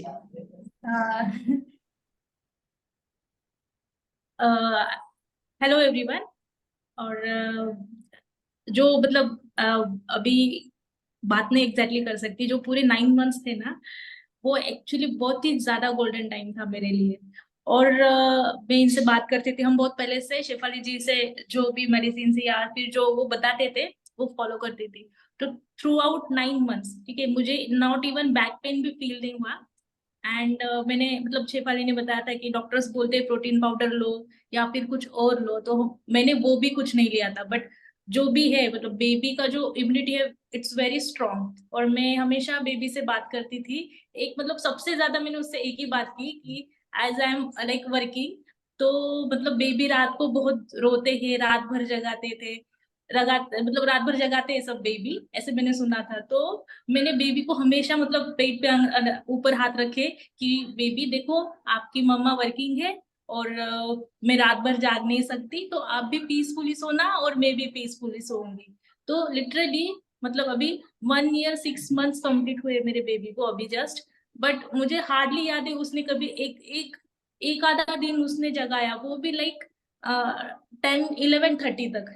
नहीं तो वो 10 बजे जो सोती है, बीच में उठती है, बट इट्स लाइक कभी उसने सुसु किया या फिर भूख लगी तो 10 मिनट के लिए जगती, 10 10 भी बहुत हुए, 5 मिनट के लिए, ठीक है, और वो एकदम पीसफुली सोती है। अभी इतना टाइम हो गया, बट मैंने मतलब ऐसे रात रात भर जागना ये कभी नहीं हुआ मेरे साथ। और दूसरी चीज मतलब ये हमेशा मैं उसे ऐसे ही बात करती थी। और जब भी बात करना होगा तो हैप्पी हेल्दी। तो नॉर्मली जो बाकी के बच्चे हैं, जो मतलब हमारा ऑब्जर्वेशन है, और मतलब इवन मेरे पेरेंट्स का भी, कि जो भी अ, बच्चे रहते हैं, ओके, तो नॉर्मली जितना रोते हैं ना, ठीक है, तो उतना उसका हंसना होता है। It's very smiling baby, and that's the reason everyone like her. उसकी कंपनी है ना, सबको बहुत पसंद है, सब उसको बहुत ज्यादा कदर करते हैं। इवन मतलब मेरे खुद की मम्मी ने कहा कि तुम भी इतनी शांत नहीं थे, ये बच्चे कितना मतलब हैप्पी ऑलवेज स्माइलिंग फेस रहता है उसका। एंड ये दो चीजें बहुत ज्यादा उसमें दिखाई दे रही है। अभी, और उसका इमोशनल पोर्शन भी उसका बहुत स्ट्रांग है, मतलब उसको पता चलता है कि अभी मतलब मम्मी हैप्पी है, सैड है, वो उस हिसाब से भी बिहेव करती है। नॉट इवन मतलब मैं खुद, बट उसके दादा नानी, वो सबका उनका, तो मतलब बेबी से बात करना ना, ये बहुत ज्यादा अमेजिंग एक्सपीरियंस था। मैं अभी कभी कभी मिस करती हूँ कि मैंने उस टाइम उसमें बहुत मतलब बात की थी। एंड हाँ, मुझे ऐसा फील होता था जब मैंने ऑफिस ज्वाइन किया ना, तो मुझे ऐसा लगा कि शायद जो कनेक्शन होता है ना as a mother and child, वो इतना कनेक्शन नहीं होगा बिकॉज मैं उसको टाइम नहीं दे पाऊंगी। बट ऐसा कुछ नहीं, उसको मतलब बेबी को फील होता है मैं घर पे आने से पहले, वो एकदम अलर्ट रहते हैं। मैं कितनी भी चुपके से आऊँ, उसको पता चल जाता है कि मैं घर पे आई हूँ, उसको वाइब समझ में आती है मेरी। ये मतलब ये तो मुझे पता नहीं था, बट घर में सबने बताया कि तुम मतलब नीचे होती हो बिल्डिंग के और उसको पता चलता है कि तुम आई हो, वो मतलब भाग के डोर के आगे खड़ी रहती है। और बहुत क्या सारी बात, चीजें हैं। क्या बात। एनीथिंग एल्स, शशांक, आप भी कुछ शेयर करना चाहेंगे? इसमें मैं सबसे ज्यादा एक ही चीज बताना चाहूंगा कि जब भी हमने जो कॉमन कॉम्प्लेक्सेस जैसे जो हम लोग यूट्यूब पे देखते हैं, जो डॉक्टर से बातें हम करते थे, डॉक्टर हमें जो इंस्ट्रक्शंस दे देते, पर उससे अलग जो हमने शेफाली जी से जो भी सुना, और जो हमने लिटरली ऐसा था कि प्राकृतिक तरीके से जो हमने किया, ठीक है, जो इंस्ट्रक्शंस हमने उनके फॉलो किए, बीइंग कि भाई जो डॉक्टर्स हमें बताते थे हम वो सारा शेफाली जी को बताते थे, फिर उसमें से वो भी हमें सही से बताते थे कि एग्जैक्टली क्या फॉलो करना चाहिए, क्या नहीं फॉलो करना चाहिए और कैसे फॉलो करना चाहिए। लेकिन इसमें एक चीज हमने सबसे अच्छा है कि हमने जो भी फॉलो किया उसका फायदा हमें 100% हुआ, वो आज भी हम बताते हैं।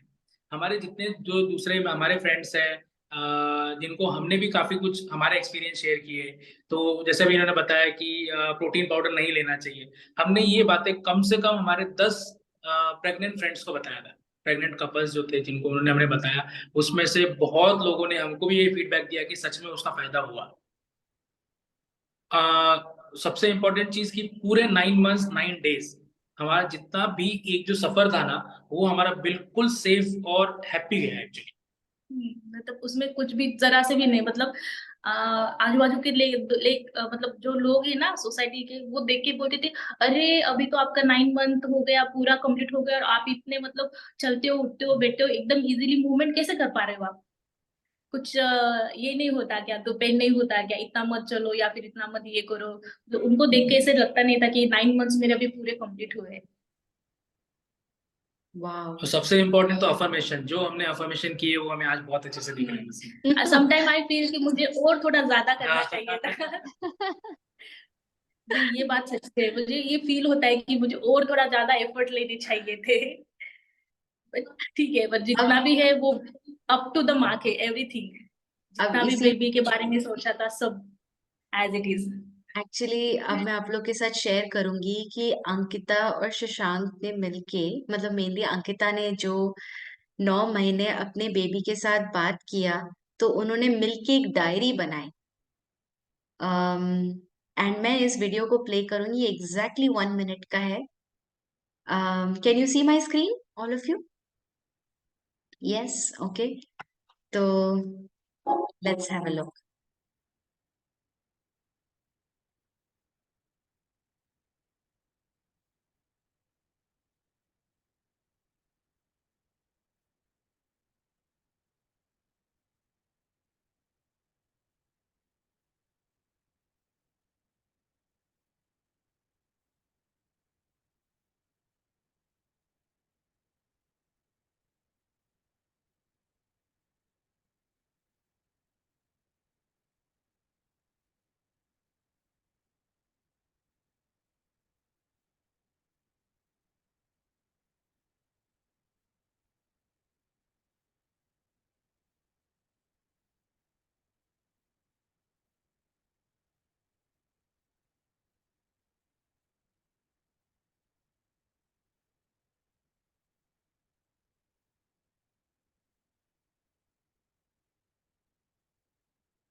सो ये अंकिता का आर्ट वर्क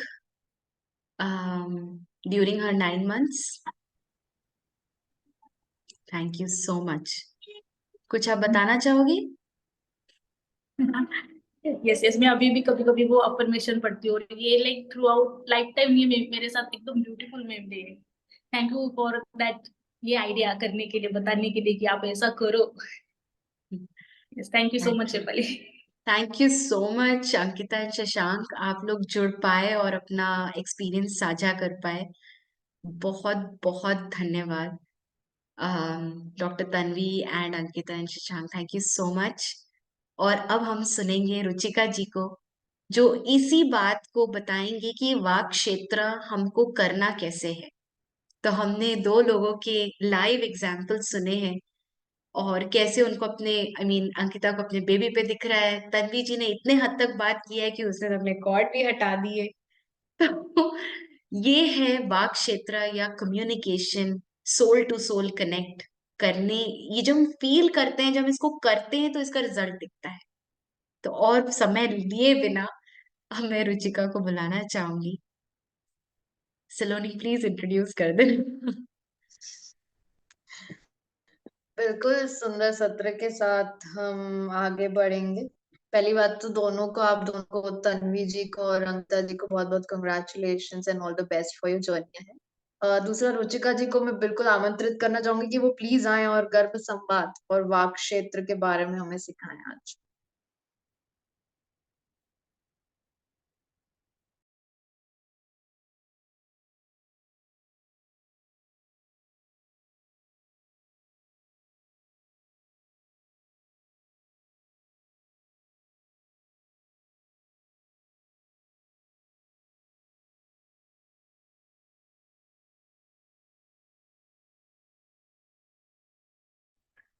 शिफाली, 1 मिनट ना, मुझे थोड़ा सा चेक करना।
कोई दिक्कत आ रही है क्या रुचिका? 1 मिनट ना, हाँ वो स्क्रीन बड़ी नहीं हो रही ओके थी, वही चेक कर रही थी क्या प्रॉब्लम है। ओके, तब तक हमारे साथ जो लोग जुड़े हुए हैं, Savita Garg ji, I can see you. एक मुक्ता जी हैं, सेल्वप्रिया है, दीपांशा जी हैं. आप लोग को अभी तक के हमारे सत्र में क्या टेक अवे रहा? अगर आप शेयर करना चाहेंगे तो बहुत अच्छा रहेगा, हम आपसे और डीपली जुड़ पाएंगे. आस्था जी, शीतल शर्मा जी, नम्रता जी, क्या आप लोग हैं हमारे साथ?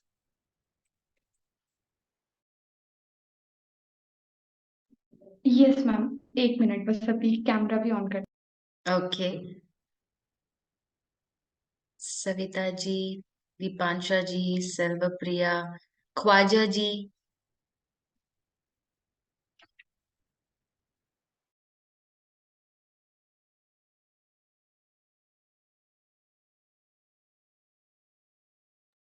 अभी ठीक है? यस. मैंने मैंने एक्चुअली सेकंड क्लास मेरे से मिस हो गई थी। मैं थी नहीं यहाँ पर तो मैं ले नहीं पाई। बट मैंने उसके बारे में ग्रुप पे सब देख लिया था। तो और जो आप लोगों ने योगा वोगा बताया वो सच में काफी हेल्पफुल है। हेल्पफुल ऐसे है कि मेरे को ज्यादातर मेरा जी घबराना चक्कर आना ये सब लगा रहता था। और मेरे को कहते हैं ना आलस बहुत आ रहा है। थोड़ा सा भी इधर उधर काम करती हूँ ना तो मेरे को मन करता है जाके थोड़ी देर बैठ जाऊं या लेट जाऊं। ऐसा होता है बार बार। बट जब मैं योगा कर लेती हूँ ना जैसे सुबह मैंने योगा कर लिया तो मुझे शाम तक काफी एनर्जेटिक फील रहता है। वाह, शाम के इवनिंग वंडरफुल। 10 का टाइम होता है ना शीतल उसके जी, आप बाद ही कहाँ जाकर से हैं? मैं आप कहाँ से हैं? दिल्ली से हूँ। आप रेखा शर्मा जी को जानते हो? हाँ हाँ हाँ, राइट राइट, यस। उनके यस, पेट में दर्द हुआ था आपने उनको दवाई दी थी। करेक्ट। तो इंदौर अभी में आप उनकी प्रेग्नेंट डॉटर हैं? In law. हाँ जी। आपका कौन मेरे को सा मंथ? 4th month. ओके। तो हम लोग एक्चुअली अपकमिंग योगा सेशन लेंगे फॉर डिफरेंट स्टेजेस, है ना? वो जो हमारा योगा सेशन था वो खासतौर से प्री नेटल योगा था, यानी प्रेगनेंसी से पूर्व, है ना? हाँ और मैंने उन मैम से पूछा था ना जो कि जिन्होंने कंसीव कर लिया वो भी कर सकते हैं उन्होंने बोला था हाँ बट ज्यादा जोर ना लगाए। तो मैं ऐसे ही थोड़ा थोड़ा जस्ट वार्म अप की तरह योगा कर लेती हूँ ताकि कुछ तो मतलब फिजिकली मेरी मूवमेंट हो ना। और वॉक तो मैं सुबह जाती हूँ पार्क में कम से कम 3 किलोमीटर 4 किलोमीटर कोशिश करती हूँ कि मैं वॉक करूँ। बहुत सुंदर, बहुत सुंदर। और आज आ, आपने डाइट भी बताई है तो इस डाइट को भी फॉलो करने का पूरा ट्राई करूंगी। मेरे को खाने में बस थोड़ी ज्यादा चूजी हूँ इसलिए थोड़ा सा होगी दिक्कत लेकिन मैं फॉलो करूंगी। Thank you. वंडरफुल वंडरफुल, आप ट्राई कीजिए, बताइए हमको। Thank you so much for sharing. Namrata ji, Savita ji, Deepansha ji, Aastha ji, Mukta ji, थोड़ा सा आप लोग का परिचय हो जाए हम लोग के साथ। नमस्कार दीदी, मेरी आवाज आ रही है आपको? Hello. Yes Deepansha ji, yes, please unmute yourself. जी दीदी, मेरी आवाज आ रही है आपको? एक मिनट, मुक्ता जी आप प्लीज अपना वीडियो चालू करेंगे क्या? नहीं, आपकी ऑडिबिलिटी बहुत कम है। तब तक हम दीपांशा जी को सुन लेंगे। Yes Deepansha hello ji. Shifali ji. Hi. I am from Delhi, मैं दिल्ली से हूँ। ओके। और आप लोग, मैं मेडिटेशन में पहले जुड़ी थी आप लोगों से। दीप शिखा जी ने आपसे इंट्रोड्यूस कराया है। ये नाइस। हाँ तो, हाँ मेडिटेशन से अब आपका ये सत्र स्टार्ट हुआ है तो मैं इसको, इंटरेस्ट है इसमें। एक्चुअली मैं भी मैं नेचुरोपैथ से हूँ। ये बहुत बढ़िया, तो बहुत बढ़िया। मेरा ग्रेट। योगा सेंटर भी है, शे फिटनेस क्लब नाम से। हाँ हाँ हाँ। तो मैं और नॉलेज गेन करना चाह रही हूँ। कैसे लग रहे हैं आपको ये session? Nice, super. Okay. Affirmation बहुत सही बोली है, ट्रू है एकदम। बहुत सुंदर, thank you so much Deepansha जी। एक हमने एक फॉर्म बनाया है, सहेली एसोसिएट टीम करके। तो मैं अच्छा। चाहूंगी कि आप उसे जरूर भरें। और उषा मैम, मैं, सरिता मैम, सलोनी, शमशाद मैम, हम सब लोग जो है आपस में जुड़ेंगे, ठीक है। जिससे कि हम इस काम को और आगे कैसे बढ़ाएं इसके लिए हम अग्रसर हो सकें। ठीक, sure sure. Thank you so much Deepansha ji. Mukta ji, thank आप एक बार शेयर करेंगे? बस 1 मिनट देना रुचिका। जस्ट मुक्ता जी अगर है तो। आपकी आवाज नहीं आ रही है मुक्ता जी।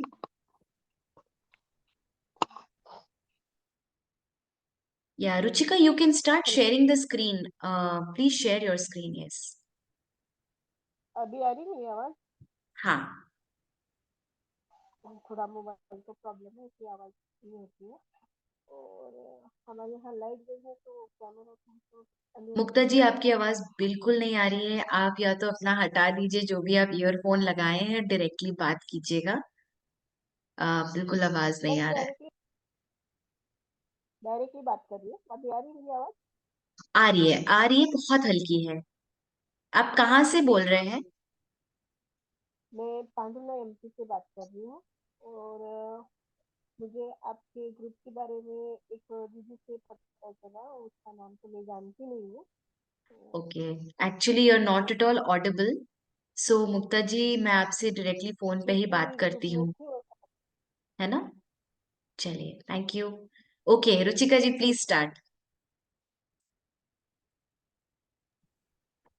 सॉरी शिफाली, थोड़ा सा टाइम लिया, थोड़ी टेक्निकल प्रॉब्लम आ गई थी। तो थैंक यू अगेन मुझे ये मौका देने के लिए। और आज अगेन हम बात करेंगे। हमने जाना था लास्ट सेशन में कि जब हम मेडिटेशन करते हैं तो हमारी अवेयरनेस बढ़ती जाती है। हमने जाना, लास्ट टाइम जाना कि संकल्प शक्ति को की सिद्धि के लिए हमें अपने विचारों के प्रति कैसे अवेयर रहना है। और अब तो और भी जरूरत है। शिफाली मैम ने कहा कि हमें अपनी खान पान के लिए भी अवेयर होना बहुत जरूरी है। एक तीसरी चीज है जिसपे हम पे अवेयर होने की, जागरूक होने की जरूरत है, वो है हमारा वाक क्षेत्र। एक बार हम विचारों को डिलीट कर सकते हैं, लेकिन हमारे शब्दों की शक्ति ऐसी होती है कि हमने अगर मुंह से निकाल दिया तो उसका इम्पैक्ट सामने वाले पे क्या पड़ जाएगा वो हमें पता ही नहीं होता है। कभी कभी हम बिना सोचे समझे कुछ भी बोल जाते हैं। तो क्यों जरूरी है अपने वाक क्षेत्र के प्रति अवेयर होना? तो सबसे पहले तो जानेंगे शब्दों की शक्ति के बारे में। Power of words. हमारे जो हमारे वर्ड्स होते हैं वो इतने पावरफुल होते हैं कि एक तो उनमें एनर्जी होती है हमारे शब्दों में। दूसरा, चाहे हम उन्हें लिखें चाहे उन्हें बोलें, वो अपना कुछ ना कुछ इम्पैक्ट जरूर छोड़ते हैं। उनका कुछ ना कुछ प्रभाव सामने वाले पे जरूर पड़ता है। हम वर्ड्स के जरिए अपनी फीलिंग्स को भी शेयर करते हैं, नॉलेज भी शेयर कर सकते हैं।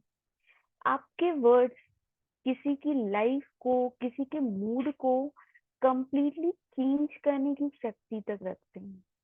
यहाँ तक कि किसी को मोटिवेट कर सकते हैं। एक छोटा सा एग्जांपल लेंगे। अगर हमने स्कूल्स वगैरह में या बहुत जगह सुना होगा आइंस्टाइन की मदर का एग्जांपल, कि आइंस्टाइन को उनके स्कूल से निकाल दिया गया था। उनके मदर के पास एक लेटर आया था कि आपका बेटा पढ़ने में बिल्कुल अच्छा नहीं है, हमारे स्कूल के लिए आपका बेटा बिल्कुल अच्छा नहीं है, तो हम आपके बेटे को स्कूल में नहीं रख सकते हैं, प्लीज आप इसके लिए कुछ और देख लीजिए। बट उनकी मदर ने क्या किया, जस्ट अपोजिट, उसने अपने बेटे को पढ़ के सुनाया। कहा बेटा, आपके स्कूल ने कहा है, आपके स्कूल से एक लेटर आया है कि आपका बेटा तो बहुत इंटेलिजेंट है, और वो इतना इंटेलिजेंट है कि हम इतने कैपेबल ही नहीं है कि उनको पढ़ा सके। तो ये होता है हमारे शब्दों का असर। और फिर हमने देखा कि किस तरीके से उनकी मदर ने उनके शब्दों का चेंज करके अपने बेटे को मोटिवेट किया, और वो आगे चल के एक बहुत बड़े साइंटिस्ट बने। एक छोटा एग्जांपल और दूंगी जो मैंने अधिकतर शेयर करती हूँ, कि एक बार कोई मदर थक के आती है और फिर अपने काफी टायर्ड रहती है, उसकी बेटी खेलती रहती है, कि बेटी अचानक से आती है, मम्मी के साथ कुछ टाइम स्पेंड करना चाहती है और कहती है कि उसे मम्मी को गाना सुनाना रहता है, बट मम्मी टायर्ड, वो बिल्कुल सुनने के मूड में नहीं रहती है। और बच्ची शुरू हो जाती है, मम्मी को सॉन्ग सुनाने के लिए एक्साइटेड रहती है, और मदर कह देती है कितना गंदा गा रही हो, गुस्से में, क्योंकि वो टायर्ड थी, सुनने के मूड में नहीं थी। इस तरीके से वो बोल देती है, और वो छोटी सी बच्ची के दिमाग में आ जाता है कि मैं तो अच्छा गाती नहीं। और धीरे धीरे जब उसके स्कूल में भी ऐसे कुछ होते हैं कंपटीशन, बट उसके माइंड में यही रहता है कि मैं तो अच्छा नहीं गाती, वो कभी पार्टिसिपेट करने के लिए ट्राई भी नहीं करती है। फिर धीरे धीरे ये चीजें उसके कॉन्फिडेंस को कम करती चली जाती हैं और वो आगे चल के वो इतनी ज्यादा लो सेल्फ स्टीम हो जाती है कि कहीं भी किसी भी चीज में पार्टिसिपेट और पूरी लाइफ टाइम वो कभी गाने की कोशिश नहीं करती है। तो आज हमने जाना एक दो एग्जाम्पल्स के जरिए कि किस तरीके से शब्दों में हमारी शक्ति होती है।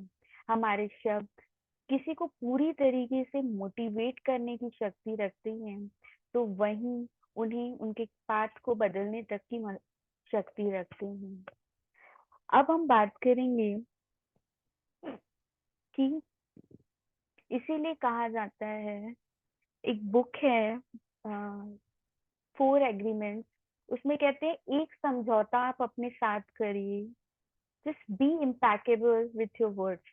अपने शब्दों के साथ आप निष्पाप रहें। आप क्या बोल रहे हैं उसके प्रति सजग रहें, बहुत जरूरी है। एक बार विचार आपका थोड़ा बहुत गलत आ गया ना तो उसे आप ठीक कर सकते हो, लेकिन आपके शब्द जो प्रभाव छोड़ेंगे वो किसी की जिंदगी तक बदल सकते हैं। अब आते हैं कि अब आप शब्द जो यूज कर रहे हैं, चाहे आप अपने आप से बात कर रहे हैं, क्योंकि हमें क्या होती है, हमें खुद को भी कोसने की आदत होती है।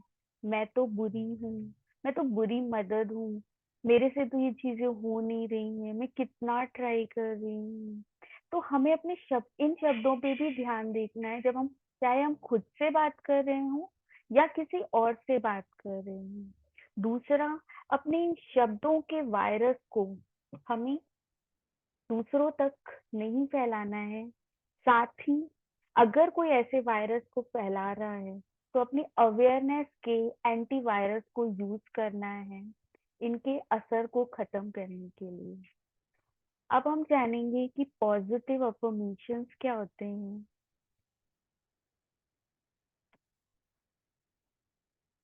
जैसा कि हमने अभी तन्वी मैम का एक्सपीरियंस सुना, हमने अंकिता मैम का एक्सपीरियंस सुना, उन्होंने बताया कि वो किस तरीके से अपने बच्चों के साथ अपने कम्युनिकेट करती हैं। ये कहा गया है कि ये एक्सपेरिमेंट किए गए हैं कि जब बच्चा गर्भ में होता है तब वो सब कुछ सुन रहा होता है जो भी उसके मदर फादर बोल रहे होते हैं। इवन ये भी कहा गया है कि अगर 10 लोग बैठे हुए हैं तो जो वो बेबी होता है अपने पेरेंट्स अपने फादर की आवाज को रिकॉग्नाइज कर लेता है कि उसके फादर क्या बोल रहे हैं 10 लोगों के बीच में भी। तो इसलिए जब एक मदर प्रेग्नेंट होती है उस टाइम पे वो मदर अपने बेबी के साथ वो क्या बात कर रही है इसके लिए अवेयर होना बहुत जरूरी है। कभी कभी क्या होता है कि यदि वो अगर कोई मदर बोल रही है, ऐसे शेफाली मैम ने मेरे साथ बहुत सारे एक्सपीरियंस शेयर किए कि एक मदर वो हमेशा सोचती थी कि मैं तो बहुत बुरी मदर हूँ। उसका इम्पैक्ट क्या होता है बेबी पे जाके पड़ता है। वो बेबी समझने लगता है कि मेरे कारण मेरी मम्मी खुद को अच्छा नहीं फील करती, उसके अंदर वो थॉट आ जाती है। इसलिए हमें इसके प्रति जागरूक अवेयर होने की जरूरत है कि हम अपने बेबी से क्या बात कर रहे हैं। जैसा कि अंकिता मैम ने शेयर किया, वो कितने सारे पॉजिटिव अफर्मेशन रखती थी अपने बेबी से कम्युनिकेट करने के लिए। तो जब भी कोई मदर जब भी वो प्रेगनेंसी पीरियड के टाइम पे आती है तो सबसे पहले तो ये फील करना है कि वो बेबी जैसे हमारे सामने बैठा हो, क्योंकि आप जो भी बोलोगे उसका इम्पैक्ट आपके बेबी पे भी पड़ रहा होता है। तो जैसे होता है ना, हम अकेले होते हैं तो हम कुछ भी बोल देते हैं, बट क्या होता है जैसे ही हमारे बच्चे अगर रूम में आ जाए तो हम थोड़े अवेयर हो जाते हैं कि अब बच्चे के सामने हमें ये नहीं इस्तेमाल करना है, हमें ये शब्द नहीं बोलना है। तो उसी तरीके से जब कोई मदर प्रेग्नेंट हो जाती है या कंसीव करने की कोशिश कर रही है या कंसीव कर चुकी है तो उस टाइम पे ये फील करना है कि जैसे वो बेबी मेरे साथ है और फिर उसके बाद कम्युनिकेट करना है, ताकि जो भी हम अपने बच्चों को सिखाना चाहते हैं। कहते हैं प्रेगनेंसी के 1 मंथ तक क्योंकि 9 मंथ में प्रेगनेंसी डिलीवर होने के 1 मंथ तक बेबी का जो 90% ब्रेन होता है वो डेवलप हो चुका होता है। तो इस 9 मंथ के पीरियड में आप उन्हें जो भी सिखाते हैं, जो भी चीजें, उसके 90% वहां पे डेवलप हो जाती हैं। तो यही एक टाइम है जब आप उनको बहुत कुछ सिखा सकते हैं। जैसे हम अर्जुन के बारे में भी सुनते हैं कि उन्होंने अपने मदर के गर्भ में ही सीख लिया था कि कैसे चक्रव्यूह को भेदना है। वैसे ऐसे बहुत सारे एग्जाम्पल है कि बहुत सारे बेबीज क्या होते हैं, अपने मदर की वूम में बहुत सारी चीजें सीखते हैं। तो अगर हम उनसे पॉजिटिव बातें करेंगे तो वो उनके अंदर वो पॉजिटिव इम्पैक्ट रहेगा।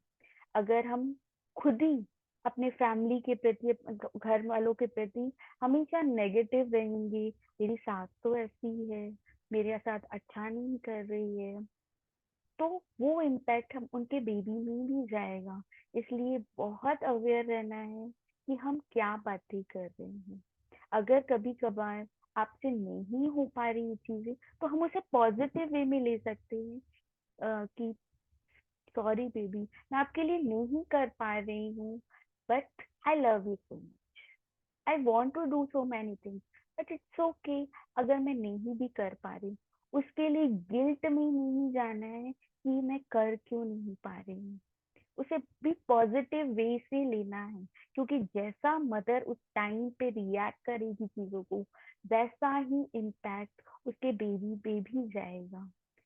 साथ ही अगर कोई मदर कंसीव करना चाहती है, अगर वो पूरा टाइम यही सोचेगी कि मुझे उस डॉक्टर ने बोल दिया अब तो मैं कंसीव नहीं कर सकती, और अपने अंदर यही थॉट लेके बैठ जाएगी, तो वो वैसी ही सिचुएशन को क्या करेगी, अट्रैक्ट करेगी। इसलिए हमेशा पॉजिटिव अफर्मेशन यूज करने हैं, फील करना है कि ऑलरेडी मैं एक मदर बन चुकी हूँ। इसके लिए अभी सलोनी मैम बहुत सारे पॉजिटिव अफर्मेशन शेयर करेंगी कि जो कंसीव करना चाहती हैं उन्हें अपने साथ कैसे अफर्मेशन यूज करना चाहिए, जो कंसीव कर चुकी हैं उनको अपने लिए कैसे पॉजिटिव अफर्मेशन यूज करने चाहिए, कौन से यूज करने चाहिए। साथ ही जो कंसीव करने के बाद जो बेबी को डिलीवर भी कर चुकी हैं उन्हें भी क्या करनी चाहिए। आगे हमने जानेंगे कि सिर्फ मदर का रोल नहीं है यहाँ पे, आपका बेबी आपके दोनों फादर और मदर उनकी कन्वर्सेशन को भी सुन रहा होता है। तो फादर और मदर दोनों को ही ध्यान देना है कि जब वो बातें कर रहे हैं तो वो बच्चे के साथ किस तरीके से बात कर रहे हैं। आप अपनी लड़ाई में अपनी लड़ाइयाँ कर रहे हो, उसका इम्पैक्ट भी बच्चे के अंदर जाता है। इसलिए 9 मंथ में बहुत अवेयर रहना है कि हम आपस में भी क्या बातें कर रहे हैं। जैसे हमारा बेबी हमारी सारी बातें सुन रहा हो, उस तरीके से हमें उन शब्दों का इस्तेमाल करना है ताकि हम उन्हें, अपने बेबी को वैसी चीजों को सिखा सकें। जो चीजें हम नहीं सिखाना चाहते हैं उन शब्दों का हम उस समय पे इस्तेमाल ना करें। तो आगे हम कुछ जानेंगे पॉजिटिव अफर्मेशन होते क्या है। हमने तो बहुत बात कर ली, पॉजिटिव अफर्मेशन, पॉजिटिव बोलना चाहिए। पॉजिटिव अफर्मेशन एक्चुअल में होते हैं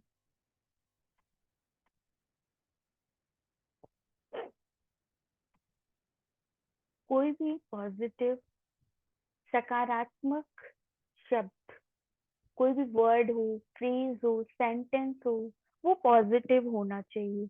जैसे अगर किसी की फैमिली में कोई ऐसा है जो मदर को थोड़ा सा मेंटली इम्पैक्ट कर रहा है, तो सिचुएशन को मदर के ऊपर है वो कैसे अपने बच्चे के सामने प्रेजेंट कर रही है। ठीक है, वो अगर आपके सामने वो फील कर रहे हो कोई बुरा कर रहा है, लेकिन अगर आप बच्चे को सिखाना चाहते हो कि उसके अंदर वो कड़वाहट नहीं जाए, तो आप ये बोल सकते हो कि वो पर्सन का बिहेवियर अलग है, अच्छा नहीं है, बट वो पर्सन सही है, पर्सन अच्छा है। हो सकता है अभी जो वो चीजें कर रहा है मेरे साथ, आप अपने बेबी से जब आप बात करते हो तो आप उनसे ये बोल सकते हो कि बेबी ठीक है, तुम्हारी दादी मेरे साथ थोड़ा सा आज अच्छा नहीं चली, वो है बहुत अच्छी, आज उन्होंने मेरे से थोड़ा सा वो किया, उससे हो गई गलती। इस तरीके से आप बच्चे को भी पॉजिटिव वे में रहना सिखा सकते हो, इवन अपने जब वो वूम में है तभी से, क्योंकि वहीं से 90% उसका ब्रेन डेवलप हो जाएगा, वो वहीं से पॉजिटिव रहना सीखेगा। आगे पॉजिटिव अफर्मेशंस होते क्या है? ऐसे पॉजिटिव सेंटेंस जो कि बड़े ही कन्विक्शन, दृढ़ता से बोले जाएं और बार बार बोले जाएं। साथ ही ये आपके जो विचारों की पावर है वो आपके हाथ में ले आते हैं। अगर कोई नेगेटिव विचार आ रहा है तो उसे किस तरीके से पॉजिटिव वे में बदलना है, इन अफर्मेशंस के जरिए। जैसे अगर आपको बहुत ज्यादा एंजाइटी फील हो रही है, तुरंत अफर्मेशन सुनना है। वो हमने देखी है ना मूवी, कौन सी मूवी थी, 3 इडियट। उसमें आमिर खान हमेशा बोलते हैं कि all is well, all is well. वो डिलीवरी दिखाया जाता है उसमें, को हमेशा उसको बोलते हैं बोलो all is well, all is well. Just like that, अगर हमें कभी कोई एंजाइटी फील हो रही, आई एम फाइन, ठीक है, एवरीथिंग इज फाइन, पॉजिटिव जैसे जैसे आप ऐसे बोलोगे आपका माइंड काम होना स्टार्ट हो जाएगा। इतनी पावरफुल होते हैं हमारे वर्ड्स, हमारे विचारों को भी परिवर्तित कर देते हैं। हमारे जो जीवन की, जो वो कहते हैं ना, गाड़ी की स्टीयरिंग हमारे हाथ में आ जाती है जब हम पॉजिटिव वर्ड्स बोलने लगते हैं। आगे कुछ आगे मैं कुछ पॉजिटिव अफर्मेशंस भी लाई हूँ, साथ ही इसके बाद मैं सलोनी मैम को बोलूंगी जो उन्होंने रेडी की हैं। कुछ यहाँ पे हैं, जैसे अगर आपको कभी अच्छा फील नहीं हो रहा है, या कभी आप अपने बच्चे के साथ थोड़ा सा इनसिक्योर, कभी कभी इनसिक्योरिटी आती है, फील कर रहे हो, तो हमेशा अभी लग रहा है कि आपको आपका बेबी सेफ नहीं है, तो उस टाइम पे बोलना है my baby safe, my baby safe. इस तरीके से बार बार पॉजिटिव वे में बोलना है। अगर आपको बच्चे को मोटिवेट करना है, आप खुद कभी कभी डिमोटिवेट हो जाते हो, तो खुद को बोलना है I am powerful, I am loving, I am creative. आप जैसी चीजें बोलोगे वैसे आपके बेबी में भी वैसे ही गुण जाएंगे। इसलिए बोला जाता है कि जो फादर के वर्ड्स हैं, वो जो बेबी होता है ना, वो मदर की वूम में ही अडॉप्ट करना सीखता है, लेकिन जो मदर के विचार हैं, जो मदर की फीलिंग है, वो बेबी अपने मदर की वूम में सीखता है। तो बहुत जरूरी है कि हम वो मदर कैसा फील कर रही है, वो कैसे वर्ड्स यूज कर रही है, उसके प्रति अवेयर रहना। तो अब मैं चाहूंगी सलोनी मैम से शेयर करें कि जो उन्होंने तैयार किए हुए हैं कुछ अफर्मेशंस, वो सबके साथ शेयर करें। तो thank you Rupali ma'am, and thank you all the participants who are present here to listen. Thank you so much Ruchika ma'am, आपने इतना अच्छा हमको एफर्मेशंस के ऊपर हेल्प किया, नॉलेज शेयर किया। आई एम श्योर कि यहाँ पे जितने भी लोग हैं जो कंसीव करना चाहते हैं और जो ऑलरेडी कंसीव कर चुके हैं, एफर्मेशंस का काफी अच्छा इस्तेमाल करेंगे ताकि उनका बेबी दिव्य आत्मा जिसको कहते हैं उस तरह से जीवन ले। तो मैं इसमें छोटा सा एक पार्ट है जो ऐड करना चाहूंगी कि एफर्मेशंस जिसे दृढ़ वचन कहा जाता है, एक बहुत उम्दा तरीका है एक हेल्दी माइंडसेट रखने के लिए। अगर आपको किसी भी तरह के चैलेंज आ रहे हैं, प्रेगनेंसी रिलेटेड हो या फिर इन जनरल भी, अगर आपको कोई भी प्रॉब्लम्स हो, तो या आप गर्भ धारण करने के पहले जैसे थे, आप वैसे अपने आप को एफर्मेशंस के थ्रू वापस से पा सकते हैं। जस्ट इन केस अगर आप अभी फिलहाल प्रेग्नेंट हैं, तो आप एक हाथ अपना अपने हार्ट पे रखें और दूसरा जो है वो अपने पेट पे रखें। अगर बेबी बम्प है तो उस पे रखें, अगर आप कंसीव करने के लिए प्लान कर रहे हैं तो सिंपली स्टमक पे अपना हाथ रखें। और जब आप ये एफर्मेशन करें, इट इज वेरी इंपॉर्टेंट कि आप अपना पूरा विश्वास उस एफर्मेशन में दें, क्योंकि सबसे ज्यादा महत्वपूर्ण यहाँ पे विश्वास रहता है कि आप जितने विश्वास के साथ, फेथ के साथ इन सब चीजों को करते हैं, एफर्मेशंस करते हैं, उतना ज्यादा प्रभाव ये आप में दिखाता है, आप वो चेंजेस अपने आप फील करते हैं। तो इन एफर्मेशंस का उच्चारण करें। जिन्हें कंसीव करना है उनके लिए पहले मैं बताना चाहूंगी कि ये एफर्मेशंस है, अगर आप चाहें तो आप ये लिख सकते हैं। तो सबसे पहला जो एफर्मेशन है वो है, मैं गर्भ धारण के लिए तैयार हूँ। तो एकदम रिलैक्स हो जाएं, अपने हाथ को, जैसे मैंने बोला, अपने हार्ट पे रखें, एक हाथ को अपने स्टमक पे रखें और अच्छी सी प्यारी सी स्माइल के साथ इस चीज को बोलें कि मैं गर्भ धारण के लिए तैयार हूँ। जितना चाहे इस चीज का आप उच्चारण कर सकते हैं, जब तक आपको इच्छा हो रही है इसे बोलने की तब तक आप इस चीज को कंटिन्यू रख सकते हैं। मैं गर्भ धारण के लिए तैयार हूँ। जो मेरा सेकेंड एफर्मेशन है वो है, मैं हर दिन और ज्यादा गर्भवती बनने के योग्य हो रही हूँ। मैं हर दिन और ज्यादा गर्भवती बनने के योग्य हो रही हूँ। थर्ड एफर्मेशन है, मैं अपने बच्चे को इस विश्व में लाने के लिए अपने शरीर और विचारों का ध्यान दे रही हूँ। मैं अपने बच्चे को इस विश्व में लाने के लिए अपने शरीर और अपने विचारों का ध्यान दे रही हूँ। जब आप प्रेग्नेंट हो जाएं या अगर आप प्रेग्नेंट हैं तो आप ये दो एफर्मेशंस, जो मैं और भी डालूंगी ग्रुप में, तो ये दो एफर्मेशंस हैं मेरे पास एट द मोमेंट, आप इन्हें यूज कर सकते हैं कि मेरा बदलता शरीर मेरी शक्ति का परिचय है। मेरा बदलता शरीर मेरे शक्ति का परिचय है। मैं मेरे और मेरे बच्चे के लिए वो सब कर रही हूँ जो मैं कर सकती हूँ। मैं मेरे और मेरे बच्चे के लिए वो सब कर रही हूँ जो मैं कर सकती हूँ।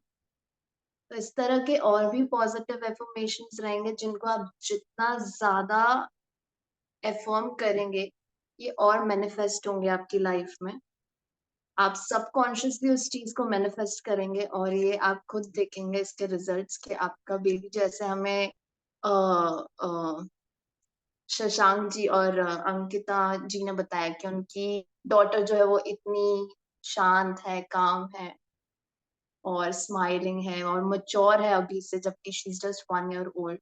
तो आप खुद भी ये सारे ब्यूटीफुल चेंजेस अपने बेबीज में देखेंगे। तो इस तरह के मैं और ग्रुप में डालूंगी एफर्मेशंस जो कंसीव करना चाहते हैं, जो कर चुके हैं, दोनों के लिए। तो डेफिनेटली इस चीज को प्लीज प्रैक्टिस कीजिएगा। और यही मेरा छोटा सा एक पार्ट था जो मैं बताना चाह रही थी। और आगे बढ़ते हुए मैं पूछना चाहूंगी कि अगर आप में से किसी को किसी भी प्रकार के प्रश्न हो तो प्लीज हमसे शेयर कीजिए फिलहाल, ताकि हमारे जो स्पीकर्स हैं वो आपकी क्वेरीज का आंसर दे सकें। तो जो भी चाहे, आपके लिए मंच खुला है, प्लीज आकर के अपने प्रश्न हमारे साथ शेयर करें। सबसे पहले thank you so much Ruchika, thank you so much Saloni. बहुत जबरदस्त टॉपिक है ये। Pleasure. और बिल्कुल। ये गर्भ संस्कार का बहुत ही इम्पोर्टेंट एस्पेक्ट है। लोगों को लगता है पता नहीं गर्भ संस्कार एक आउट ऑफ लैंड पता नहीं कौन से दुनिया की चीज है। ये इतनी ही सिंपल और सरल चीज है जो हम इम्प्लीमेंट हर कोई कर सकते हैं। तो वेरी राइटली पॉइंटेड आउट, गर्भ संवाद, स्व संवाद, हम अपने आप से कैसे बात कर रहे हैं, ये बहुत बहुत जरूरी चीजें हैं। तो क्या कोई शेयर करना चाहेंगे कि आज के सेशन में उनको क्या अच्छा लगा? आस्था जी, सविता जी, नम्रता जी, मुक्ता जी, आपको क्या अच्छा लगा? ओके, ठीक है। तो हम आज का सेशन फिलहाल क्लोज करते हैं। और सभी के व्यूज मैं चाहूंगी कि हमारा जो व्हाट्सएप ग्रुप है उसमें वो डालें कि उनको क्या क्या अच्छा लगा आज के सेशन में। और हम सलोनी अगला जो हमारा सेशन होने वाला है उसके बारे में बता दीजिए। बिल्कुल। तो उससे पहले मैं वापस से सबका ध्यान इस बात पे लाना चाहूंगी कि अगर आप पहली बार इस सत्र में आए और इससे पहले के 3 सत्र अगर आप नहीं देख पाए, तो हमारे ग्रुप में, हमारी कम्युनिटी में इन तीनों वीडियोस का पिन किया गया है ग्रुप में, चैट में। तो आप वो वीडियोस यूट्यूब पे अवेलेबल हैं, आप डेफिनेटली देखिएगा। और अगर आप में से कोई भी दाई हैं, नर्स हैं या इनसे जुड़े हुए हैं, तो हमारा ग्रुप ओपन है। कृपया करके आप अपना नंबर और नाम हमारे साथ शेयर कीजिएगा ताकि हम अपना नेटवर्क और बड़ा कर सकें। और जैसा कि शिफाली जी ने बताया, मैं इस चीज को बताना चाहूंगी कि 26 मार्च से हम 9 दिन इन 9 दिनों की पुस्तक कार्यशाला रख रहे हैं। इस चीज का आयोजन हम कर रहे हैं। इस कार्यशाला में हम मातृत्व शक्ति का चमत्कार, इस पुस्तक पे हमारी कार्यशाला है। तो आप सभी आइएगा और हम इसकी और भी डिटेल्स है जो आपके साथ ग्रुप में शेयर करेंगे। तो आप सभी का बहुत बहुत स्वागत है। आप प्लीज आइएगा और हमारे साथ ये सेशन में इसका पार्ट बनेगा और सीखेगा। तो ये हमारी उषा मैम की लिखी गई बुक है बेसिकली, जो कि बहुत बड़ा पार्ट है हमारी टीम का। तो वो भी आएंगे तो हम ये जितना भी है नॉलेज हम आपसे शेयर करेंगे और आगे की जितनी भी डिटेल्स है वो डेफिनेटली हम पोस्ट करेंगे आपके। ओके, सो सभी को बहुत बहुत धन्यवाद जुड़ने के लिए। और अब हम इस सत्र को क्लोज करते हैं। आशा करती हूँ सभी लोग ठंडाई और खजूर की मिठाई बनाएं और खाएं और अपने एफर्मेशंस को प्रैक्टिस करें और जो ध्यान का महत्व सीखा है उसको अपना इम्प्लीमेंट करें। और हमें बिल्कुल बताएं ग्रुप में कि आपका एक्सपीरियंस कैसा रहा। खजूर की मिठाई और ठंडाई और सब कुछ चीजें अगर आप इम्प्लीमेंट कर रहे हैं तो हमें प्लीज बताइएगा। हम लोग बहुत एक्साइटेड हैं आपके एक्सपीरियंस को सुनने के लिए। Thank you so much. सभी का बहुत बहुत धन्यवाद। थैंक यू, नमस्ते। Thank you Saloni, so much. Thank you, इतना प्यारा तरीके से आपने एंकर किया है। Welcome. Thank you. Thank you.